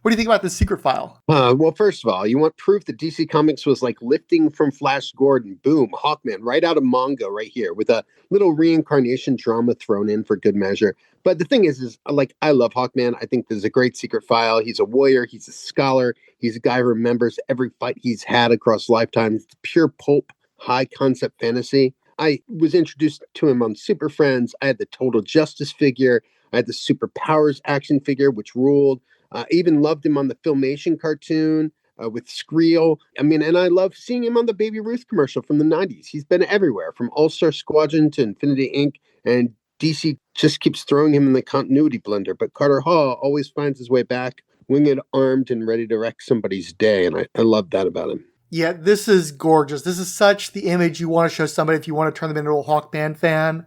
Rags Morales, I think, is one of the best artists to come out of the 90s. I love that Frank Frazetta style that he has. And because this guy is like really armed up, he can't just carry the mace. He's got a shield. He's got all these different things that he's going off with him. And yet he has that serenity to him as well, which I think is such a hallmark, going back to at least Joe Kubert, of what differentiates Hawkman from like a Wolverine type. Like he's not losing his head. He's not angry. He's not crazy. He's cool, calm, collected, but he will bring the violence upon you big time. So yeah, it's just gorgeous. And yeah, like you, I was exposed to all that Hawkman stuff. I joke about how multimedia really skews your perspective of the stature of characters, because the Atom I thought was a much bigger deal because of the 3 individual Atom cartoons that were on the Filmation lineup. Hawkman was somewhat the same way, but at least Hawkman was more prominent in the Super Friends. I struggle to differentiate these two. I could definitely tell when he had the weirder Golden Age helmet on, usually in a Roy Thomas comic, but I just didn't understand the difference between them, and so when they consolidated them in the 90s, that suited me fine because I always struggled with that. But I do think it's a great origin. I love that he's got that history, that literal history that spans centuries, and the eternal hero thing, the whole Michael Moorcock thing going on. I very much dig all that stuff. Plus, again, he had a story reprinted from Flash Comics number 5 in The Great Comic Book Heroes. I again read that today. It was another one where it was a really solid Gardner Fox story. I'm not used to liking Gardner Fox stories as much as I like those two. And it's a really fun one because he basically gets enlisted by a beautiful government agent who's being forced to go into an Arabic country where there's a plot against world leaders, and he ends up going to a city of assassins and trying to take them all out. And it really does show that the Silver Age changed what we think of as superheroes, because this dude was killing dudes left and right. And it wasn't graphic, it wasn't violent, but like, oh, these guys are a bunch of assassins. I don't have a problem putting a pellet through this guy's head. And he does. And it's pretty cool, actually. Yeah, it's pretty fantastic to see sort of how much, when we leave World War II, how much we develop morals. Well, and also I do think that there's a fantastic notion of what violence is, and then there's people who actually have lived through that violence and not wanting to see their kids treated as a game. So I get why you would want to tone that stuff down. There were a lot of people who came back from the war not needing to see that kind of stuff. Exactly. Presenting Hop Harrigan, America's ace of the airways. CX-4 calling control tower. CX-4 calling control tower. Standing by. Control tower, back to CX-4. Wind southeast. Ceiling 1200. All clear. Okay, this is Hop Harrigan coming in. Yes, it's America's ace of the airways. Coming in for another transcribed episode in the adventures of Hop Harrigan. Say, gang, here's a dandy idea for a rainy day, or any time for that matter, when you're shut up in the house. It could even be used as a game. Johnny Thunderbolt debuted right after Hawkman in Flash Comics #1, created by John Wentworth and Stan Ash, shortened from Ashmeyer. The Whip was also in that book, but I'm not doing the sound effect. A third time. John Thunder was born in 1917 to a Bronx banker, but was kidnapped as an infant and smuggled to the oriental nation of Bodnesia because the circumstances of his birth matched a local prophecy. The cult raised him as one of their own, casting ancient rites over him so that he could summon a sort of genie once he turned 7. They intended to use this magical being to gain power, but they were nearly wiped out by a rival nation in the meantime, with a surrogate escaping with Johnny to Burma. Through a variety of dumb incidents, Johnny was separated from his governess, discovered to be a white child disguised as an Asian, and through a birthmark identified as the years gone Johnny Thunder. Once he finally turned 7, supernatural occurrences surrounded Johnny, but he wasn't aware of his effect on such things. In fact, Johnny wasn't aware of a lot of things, as he was quite the dim bulb in general. He was more or less an adult before he finally began calling on his powers, but only by accident, when he'd speak a Bodnesian mystical word that phonetically sounded like "say you." Luckily, that phrase regularly came up in his lexicon, even if he was too stupid to deduce that was the key to accessing the pink Thunderbolt entity from another dimension that served his will. Other recurring characters in the humor strip were Johnny's love interest, Daisy Darling, and a kid companion, Peachy Pet. And yeah, it's a little weird that he hung out with a little girl, which will play into his later creep factor. Johnny Thunder managed 90 issues of Flash comics before being replaced by Black Canary in 1948. He was around about the formation of the J.S.A., but didn't show up until All-Star Comics #2, and was left off the iconic round table cover to #3. And actually the group had already formed when he stumbled upon it, and he wasn't an official member until the Flash left a few issues in. Johnny stumbled back out after All-Star Comics #39. Again, Black Canary was working on a case that crossed into a J.S.A. investigation that Johnny had bumbled through, and in the next issue, Canary was just in Johnny's vacated seat, without any mention made as to why. Johnny just barely made it into 1948 before going missing until 1963's Flash #137. However, Johnny wasn't in the JLA-JSA team-ups until the third one in 1965, and he routinely skipped a year or two at a time. Johnny was left out of the All-Star Comics revival in the 70s, but at least Wonder Woman took pity to include him in the JSA adventures hosted in her own title. Johnny fared better in the 80s, with 28 All-Star Squadron appearances. Perhaps most notoriously, the evil Earth 1 version of Johnny Thunder was a villain of the 1983 JLA-JSA team-up in Justice League of America number 219 through 220. Here it was revealed that the Earth 2 Johnny's former crush and longtime replacement Black Canary had a daughter with her eventual husband, Larry Lance. The wizard cursed the infant with a devastating sonic scream, and unable to cure her, Canary gave her daughter to Johnny Thunder. The Thunderbolt took the infant to another dimension, where she was placed in a case that kept her unconscious, but sustained her life as she grew to adulthood. However, the Thunderbolt also cast a spell that made her parents believe that she had died. Eventually widowed and left near death, Black Canary inadvertently tasked the Thunderbolt with transferring her mind into the body of her daughter, and the Elder Diner was able to control the sonic powers that she now possessed through her psychic infanticide, Pre-Crisis Superman was the architect of the switch and had the Thunderbolt again make Canary forget that she'd harvested her own daughter's body to survive. So this was basically the JLA's version of the time Linda Danvers was forced to give birth to the being that had impregnated her in the first place. And the various versions of Johnny Thunder were forever stained by peripheral involvement in this ick fest. So I guess there was also the J.S.A.'s version of that one time Hank Pym slapped Janet Van Dyne. Nothing untoward was ever stated about anything either Johnny Thunder or the Thunderbolt might have been up to with all these women's bodies lying around under their care. But even playing Earth 2 Johnny had big incel energy regarding Black Canary's career and relationships. And it skeeved a lot of folks out. If that didn't do the trick, Johnny had an illegitimate child with a Native American woman that he abandoned over racism, but he felt awful bad about it afterwards, okay? In the 80s, he went into limbo, came out in the 90s, and promptly developed Alzheimer's disease. His memory and presence continued to fade until 2002, then he finally passed away. In outside media, Johnny Thunder appeared on the TV shows Justice League Unlimited and Stargirl, where he's portrayed by Ethan Embry, the guy from Can't Hardly Wait. The Golden Age secret file for Johnny Thunder was by Scott Beatty and Mark Probst, with him standing sheepishly while holding up a watch fob on a chain. Strongly recalling Who's Who, he's surrounded by monochromatic images and figures from his life, including the evil priests, his Thunderbolt, and the J.S.A.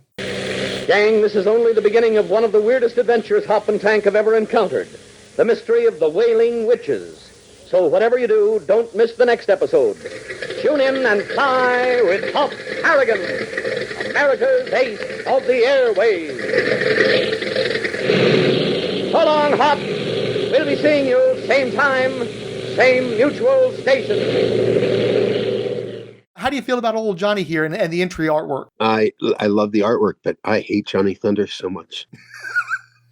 That's a very common sentiment. I would actually, it would be refreshing to come across the one guy who likes Johnny Thunder out there somewhere.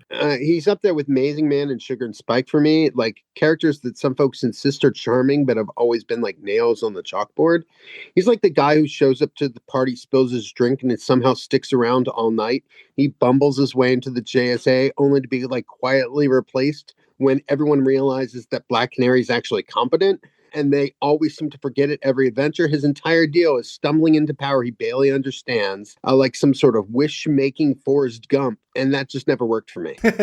He's a wish-making Forrest Gump, and I will fight anybody who says otherwise. I'm not going to be the guy who shows up for Johnny Thunder. Ryan Daly did his Secret Origins podcast years back, and there was a running gag where we all recorded a little piece of him trying to find anybody willing to talk about Johnny Thunder. So yeah, that is a very common sentiment. And I think a lot of it comes down to he's not what you read superhero comics for. He's not the guy who actually does anything. All he does is tell the guy who does stuff what to do. It's just really hard to get behind that. And he is, even within the context of his stories, dumb. You know, he's just, everybody acknowledges he's not the brightest of guys. And so it's like, if you're looking for competence porn that usually comes lock, stock, and barrel with superheroes, he ain't the guy who's going to be your delivery system. So you really need somebody to do a comedic take on him. He needs to be on like a DC Nation short or something, except he doesn't because we all already hate him. And why would you fight against the tide? Yeah, exactly. But it's a really nice looking entry. Like the I'm not familiar with this artist, but he's wanting to show people something. He wants another gig, because he put way more effort into Johnny Thunder than probably his creators ever did. And then Johnny Thunder deserves. That's right. We said it. I mean, look, like he draws all of the Justice Society into the entry just to have something interesting to look at besides Johnny, it seems like. Right. So yeah, I'm with you. I've read tons of Justice Society material involving Johnny Thunder. I've always resented his presence. It's all weird and gross, and I can't stand this guy. I'll happily move on from this dude. All right. Done. Hop Harrigan is a transcribed, copyrighted feature appearing in All American Comics magazine.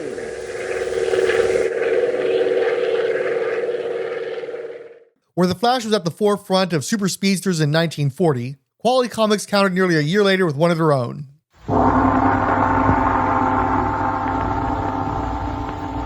The Black Hood.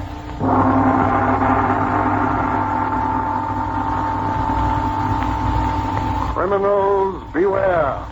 The Black Hood is everywhere. I, the Black Hood, do solemnly swear that neither threat, nor bribe, nor bullet, nor death itself shall keep me from fulfilling my vow. to erase crime from the face of the earth.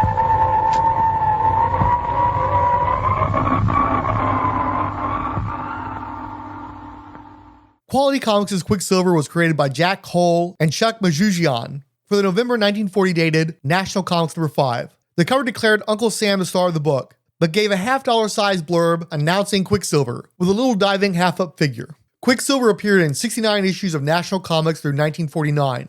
He appeared as a headshot on 8 of those covers, but his only full appearance alongside all the other featured players was in National Comics number 36. That was in 1943, and it had been a year since his previous acknowledgement on a cover. By 1944, even Uncle Sam was replaced by a new carnival-themed feature called The Barker. That lasted until the 75th and final issue in 1949, but the Quicksilver strip had already been dropped 2 issues earlier.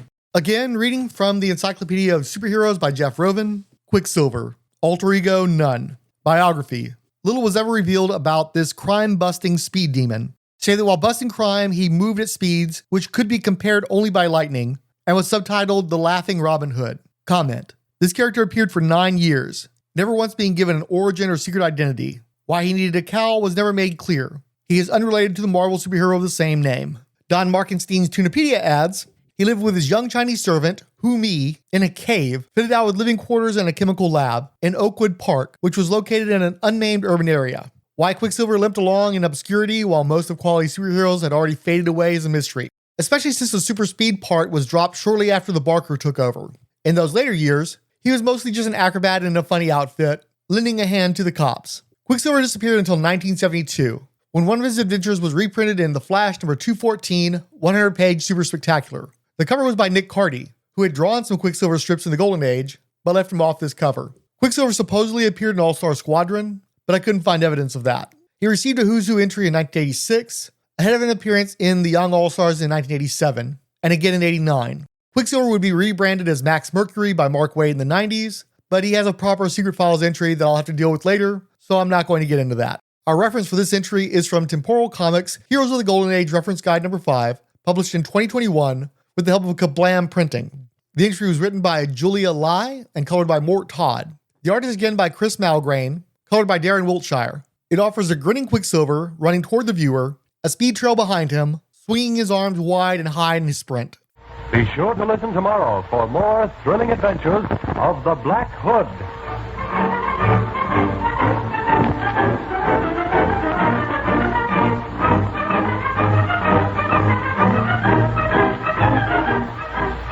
The Black Hood is a copyright feature of the NLJ Comic Magazine Group and is broadcast over most of these stations Monday through Friday at 5:15 p.m. This is Mutual. How do you feel about old Max here? I mean, he's fine. I mean, like Max Mercury never carried enough narrative weight on his own, but Mark Waid really gave him some polish. He turned him into like the Zen master of speed, which I think was very inspired and made him a little bit more esoteric, almost a mystic connection to the Speed Force that made him more than just another also ran, pardon the pun, in a funny outfit. As a mentor, he worked really well. He had wisdom, he had history, he had a quiet sense of purpose that made him feel important without overshadowing the main players, but also kind of redundant to Jay. And so before Mark Waid got to him, he was just kind of there, you know, a guy who had super speed, but then didn't, and then just kind of lingered. Solid supporting player, really interesting when he's done right, but never really built to be a headliner. Same. I have no exposure to this character before Mark Waid brings him into the Flash material. I think even Roy Thomas barely got around to doing anything with him, so you have to be pretty deep in the weeds for him to miss a Quicksilver like that. You know, the costumes got a few too many things going on at the same time, which is a bit of an issue for me as well. I think, if nothing else, the collar is probably a bit too much. I like everything but the scales at chainmail on his underwear. Because his costume's no busier than like a Marvel costume. Yeah, honestly, I think it's probably a little bit more simple than a lot of the Marvel costumes. This guy doesn't stand out the way, say, the Wizard would. No, but if you put a W on his chest, he would look like the Wizard. Pretty close, yeah. Like... Well, especially, again, with Chris Malgrain doing that Byrne style of his, it's very easy to swap him over to the Invaders. Exactly. It's modern enough that, I mean, it's no busier than like Union Jack's costume or Captain America's costume. There are some minor things I would do to make it a little different, but I like it. I think it's fun. And Malgrain's doing a lot of heavy lifting here. Yeah, I think he's making it work. I appreciate his efforts on these entries. Yeah. Worlds would live. Worlds would die. And DC Comics would never be the same again. Crisis on Infinite Earths. The crossover so epic it reached every corner of the DC multiverse. Join DC Dave and Doug Adamson as we discuss The Monitor Tapes, a Crisis on Infinite Earths podcast. Find us on your favorite podcatcher and join the discussion at themonitortapes.com. The final story is Young Dr. Sivana in Show and Tell by Jason Hernandez-Rosenblatt, Jamal Igle, Rodney Ramos, Tom McCraw, and John Costanza. A grade school-age Sivana gives a presentation to class about his trip to the 1939 World's Fair and how the Marvels on display there inspired wicked variations that he subjected people to. What did you think of this tale? I thought this was fun. I mean, I'm friends with Jamal Igle, so I thought this was great. And so I'm definitely a little biased, but this is just fun. It's a young Sivana, already a little mad scientist-y in the making, giving a twisted show and tell. 1939 World's Fair is great. It's sort of inspired future evil. It's perfect. It's clever. It's sinister. It nails while Sivana is just such a great villain. It's not just genius. I mean, he's not just a genius. He's petty. He's vindictive. I think this works really well. Yeah, because they moved Sivana and Captain Marvel and everything else into the modern era, you have to divorce him from the Golden Age. So it's a nice way of kind of clawing that back by having a child version of Sivana going to the World's Fair. It's cute. It was fun. Yeah, exactly.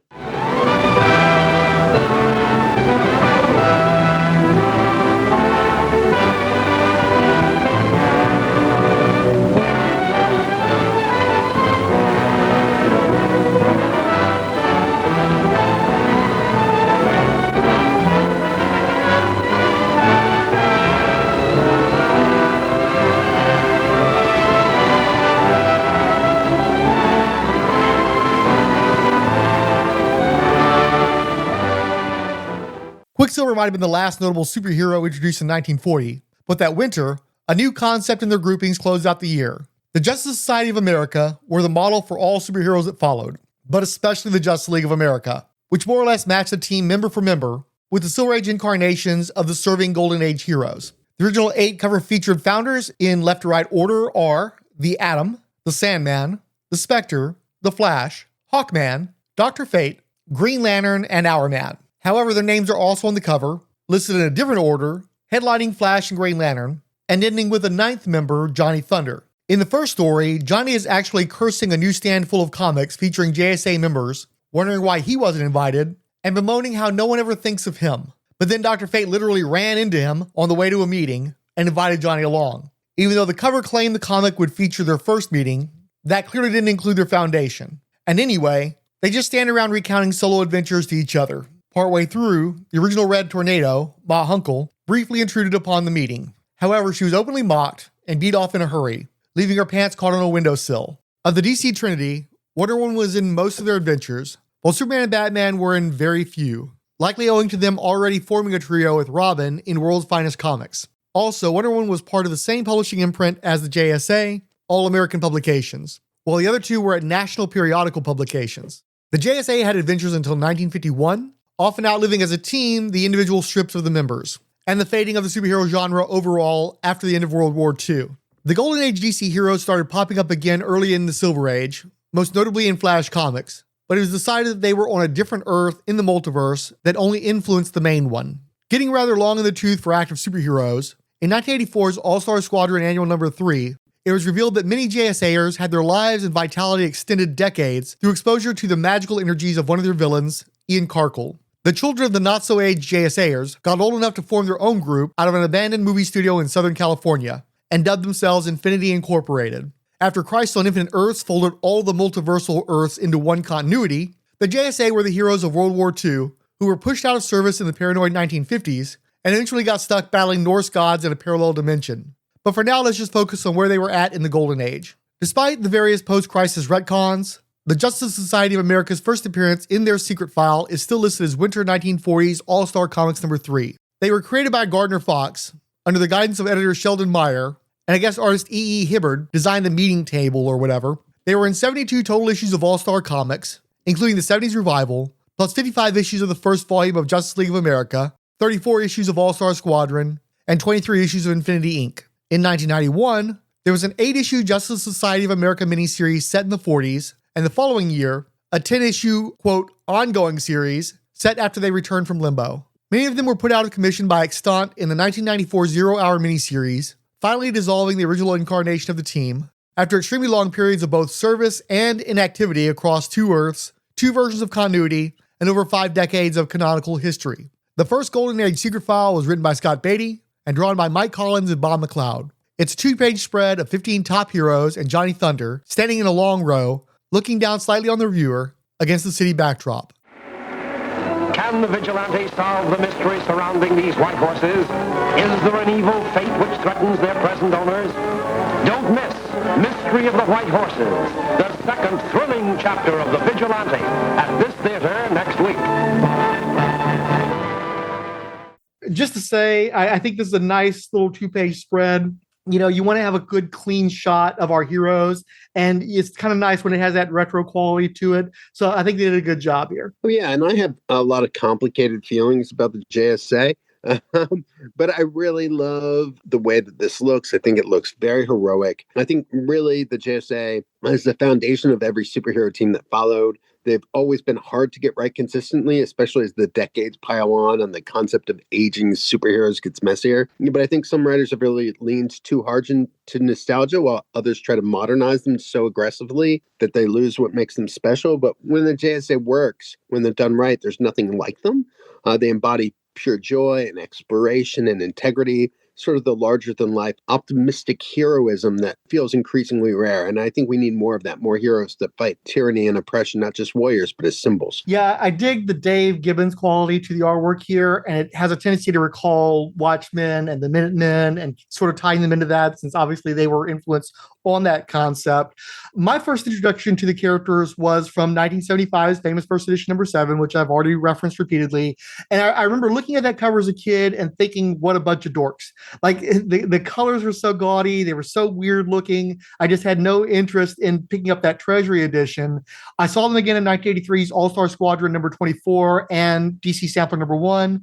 I liked them a lot more under Jerry Ordway's pen, and that was an instance where they're definitely being modernized because, you know, even though Jerry Ordway developed a retro reputation in the time period where he was drawing those characters, that was absolutely peak modern looking artwork, and it was gorgeous. It's some of my favorite work he ever did. That made me appreciate them more, but I always hear people talking about how, it wasn't confusing to have Earth X, Y, and Z. I had trouble keeping what was the difference between the All-Star Squadron and the Justice Society and the Justice Battalion straight. So don't even get me started on Worlds. So that was a struggle for me. I have a lot of problems with, I love the JSA and I love the All-Star Squadron, but I just think that they have a really unfortunate acronym. Oh, yes. I've made that joke many a times, and the old schooler guys do not appreciate it when I do that. Well, I love them, though. I try not to make that acronym. I don't like to make fun of heroes, superheroes in general. Whizzer is one of my favorites, and every time somebody makes a pee joke, I get very, very upset. Or underwear on the outside. Like, just shut up. Just let this be what it is, which is like pure imagination and fun and just, yeah.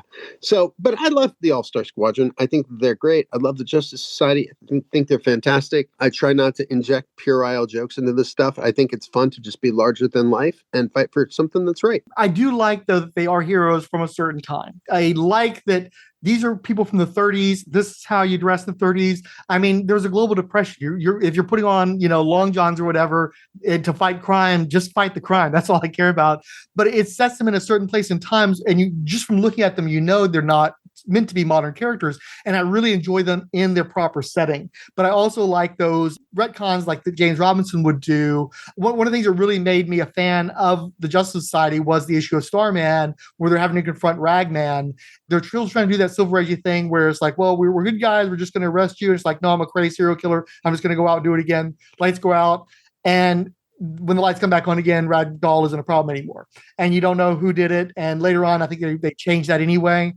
but I respected, it reminded me of Gregory Peck in To Kill a Mockingbird when he has to put down the mad dog in the street. It's not that he's some crazy killer. It's not that he's, a punisher or something like that, but it's just sometimes something goes so far out of bounds that you've got to deal with it for other people. Like your morals your morals should not extend past, it's like a personal choice thing. It shouldn't extend past your body.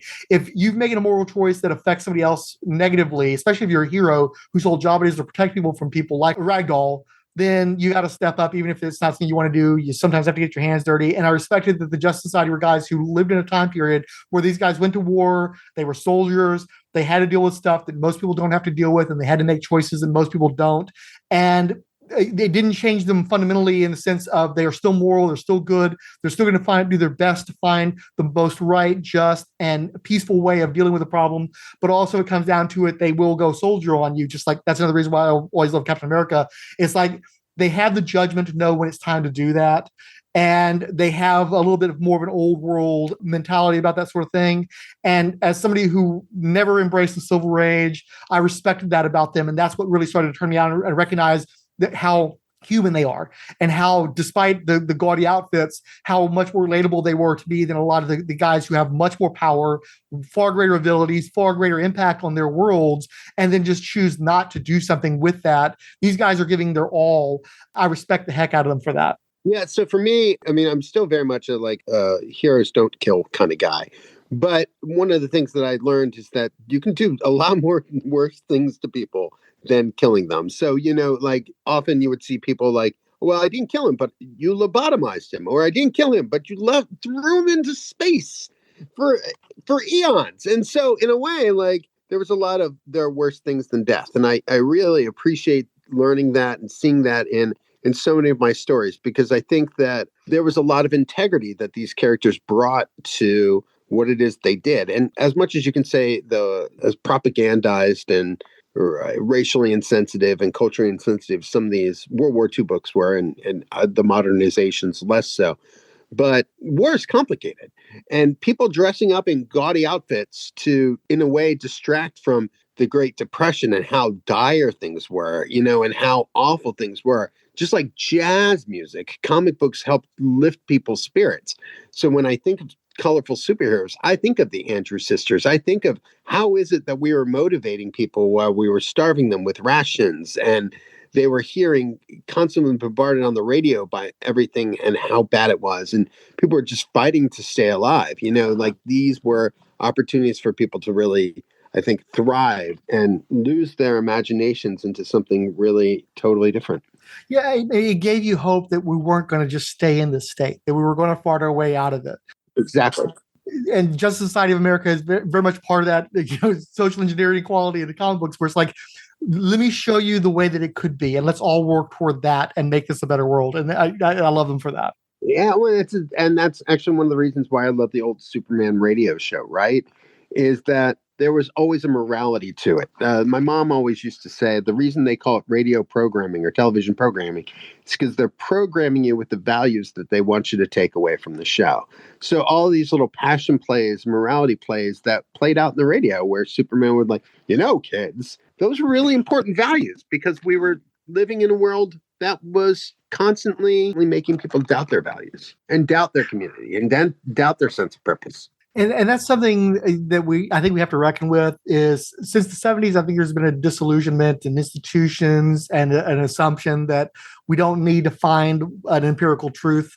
And I think we need our heroes to come back and tell us how to be again, because we've gotten so deep into the anti-heroes and into it doesn't really matter and morals are flexible. And it's like, no, we have to find this again, or else we're going to end up we're going to stay in a quagmire. We're sinking deeper and deeper into a quagmire because we need our heroes to show us why we made the choices to be better people and to hold people to that standard. Exactly. We're talking about superheroes and we're talking about good versus evil. I mean, I think that the politics are, do you believe in treating other people with justice and integrity and honesty, or do you not believe in those things? And those are really the reasons we read Superman for truth, justice, and American way. We read Batman because he's fighting against corruption. And that's not politic. That is literally weaved into the moral fabric and the brand of the characters. So if we're fans of those characters, those should be the values that we're holding. Ultimately, it's either political or it's pablum. Plenty enough mind rot in the world. Like, you're going to have to take a stand on things, and you're going to have to communicate those stances in your art.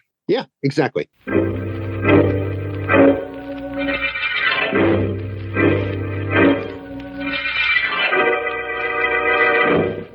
The Avenger. The road to crime ends in a trap that justice sets. Crime does not pay.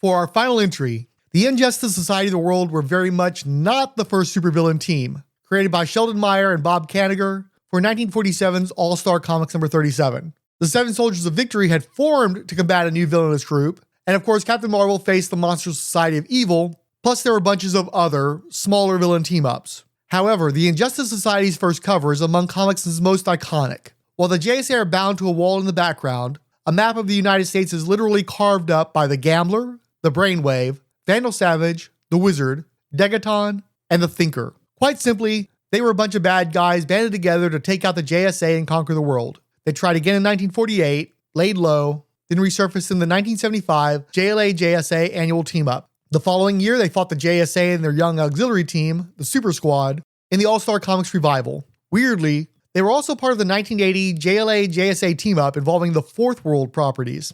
Across these appearances, they were joined by the Harlequin, the Shade, Sportsmaster, Icicle, Solomon Grundy, and the original Huntress, later renamed Tigress. The Golden Age Secret File for the Injustice Society of the World was by Scott Beatty, Mike Collins, and Bob McLeod, featuring the members standing on ledges atop a skyscraper in the moonlight, looking down menacingly. And now...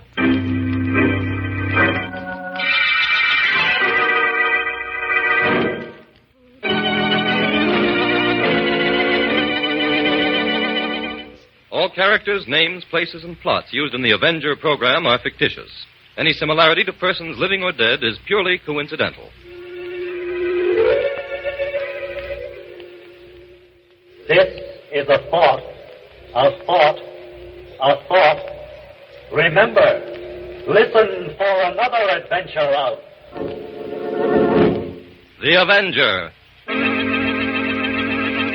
So how do we feel about this one? Well, I love the Injustice Society. I just love them. They're not really the first supervillain team, but they're definitely one of the most iconic, legendary, right? One of those first covers that you ever saw them, with the JSA shackled in the background, where Gambler, Brainwave, Vandal Savage, Wizard, and the Thinker are literally carving up America like a prize turkey. Like, that's big villain energy. And so they weren't just rogues gallery. They were a statement. The JSA isn't safe anymore.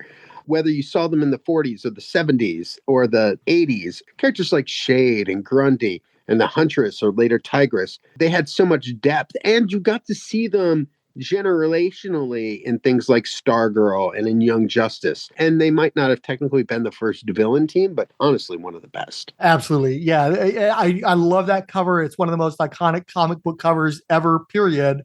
And I wish we had seen these characters more often at that kind of scale. You would see it maybe at All-Star Squadron or something, but it didn't seem like most of the greater DC universe acknowledged that these guys were the OGs, essentially. I do remember seeing them in the Justice League of America arc from 183 through 185, and I thought they were acquitted well there. Who's Who, History of the DC Universe, America versus the Justice Society. And like you said, I love that these were inherently political, inherently sociopathic characters, and they play that so well against the virtues of the Justice Societies. And the artwork on the entry is also pretty darn great. It's a cool perspective, clean, clear, but also shadowy enough to where you know that these are the bad guys. Just a great job overall. Agreed. And Superman, where has he gone? What has he done?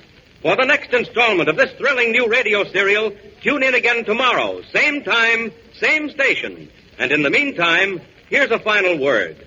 If you enjoy hearing about Superman, don't forget that you can follow his adventures each month in the pages of that exciting comic book, Action Comics, on sale at your local newsstand. Remember, tomorrow, same time, same station, the makers of Blankarine will again bring you...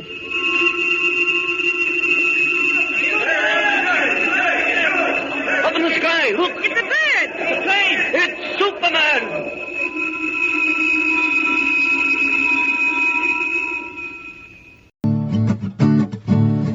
your bat microphone. It's time to start the show.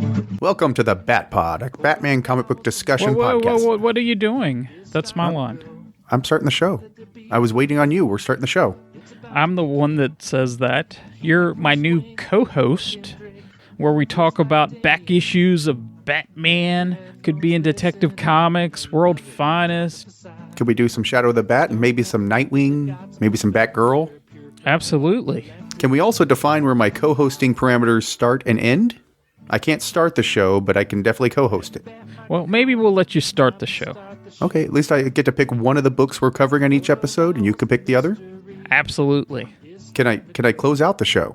Can I bring friends? Will there be snacks? What is your favorite bat snack? Cucumber sandwiches. Join Bill Beer and J. David Weeder every 2 weeks on the Bat Pod. You can find us on your favorite podcast app. Grab your headphones, listen up, you know you love it. Drop the facade. Like the Dark Knight Detective, they've got some perspective. They're a pure crime-fighting collective. It's the Bat Pod.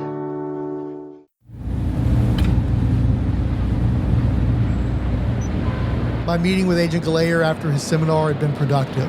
We'd gotten a general sense of the origins of costume vigilantes in the early 20th century, including some of the first recorded metahumans in modern times. Well, as modern as going back nearly a century gets, I don't know what the Department of Extra-Normal Operations expects to glean from these moldy oldies. But for all I know, the whole thing was just a cover for the side hustle Commander Kelly had set up as part of this exchange. So, Frank, even though you haven't mentioned anyone by name, I'm sure someone high up in the network sent you on this errand. I'm going to need a list of confidants that are authorized to access the information here so no one rains fire and water down on me.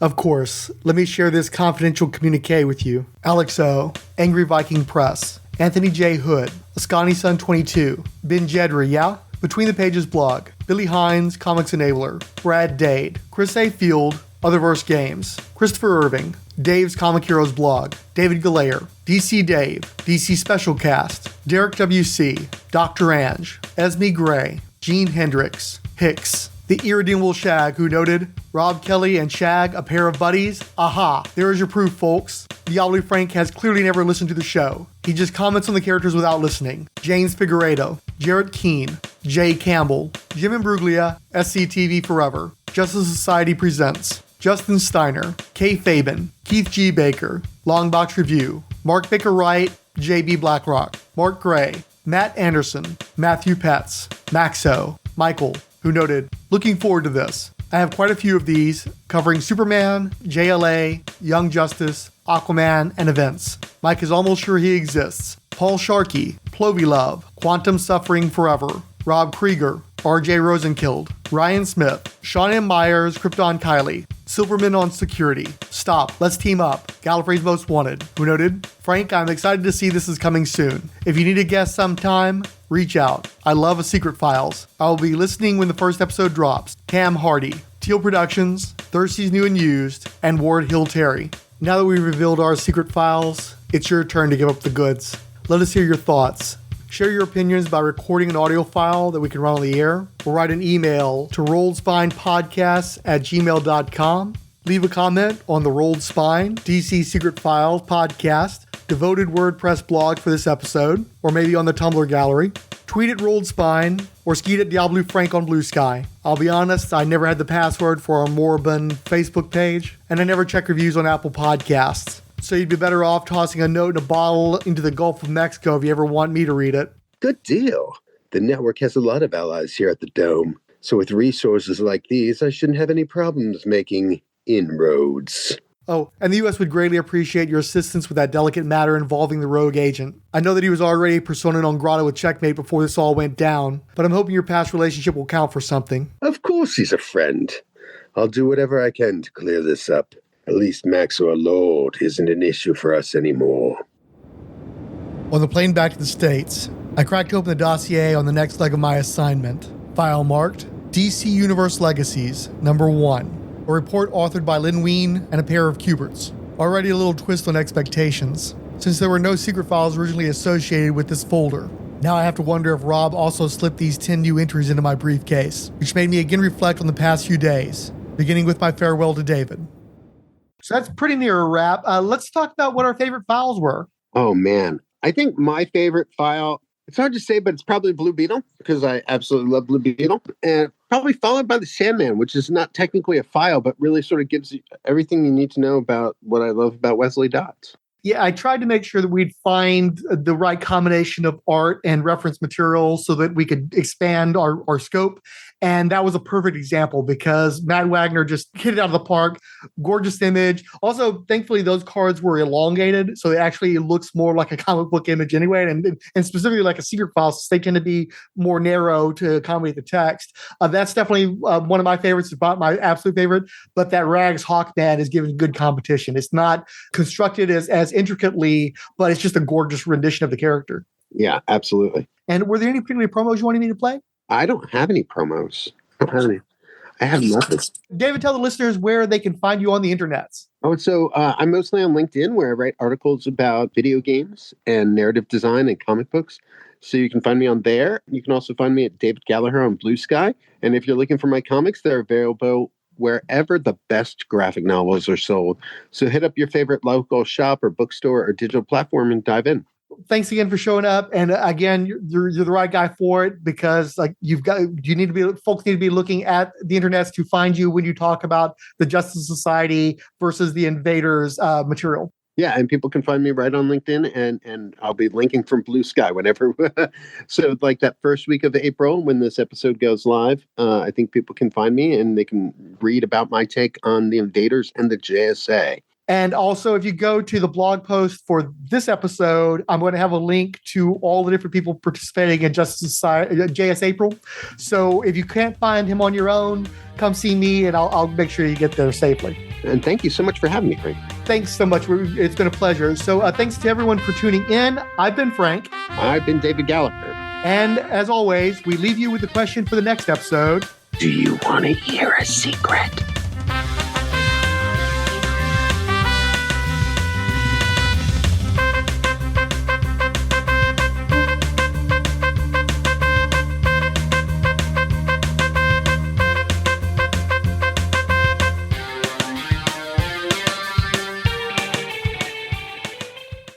One month later.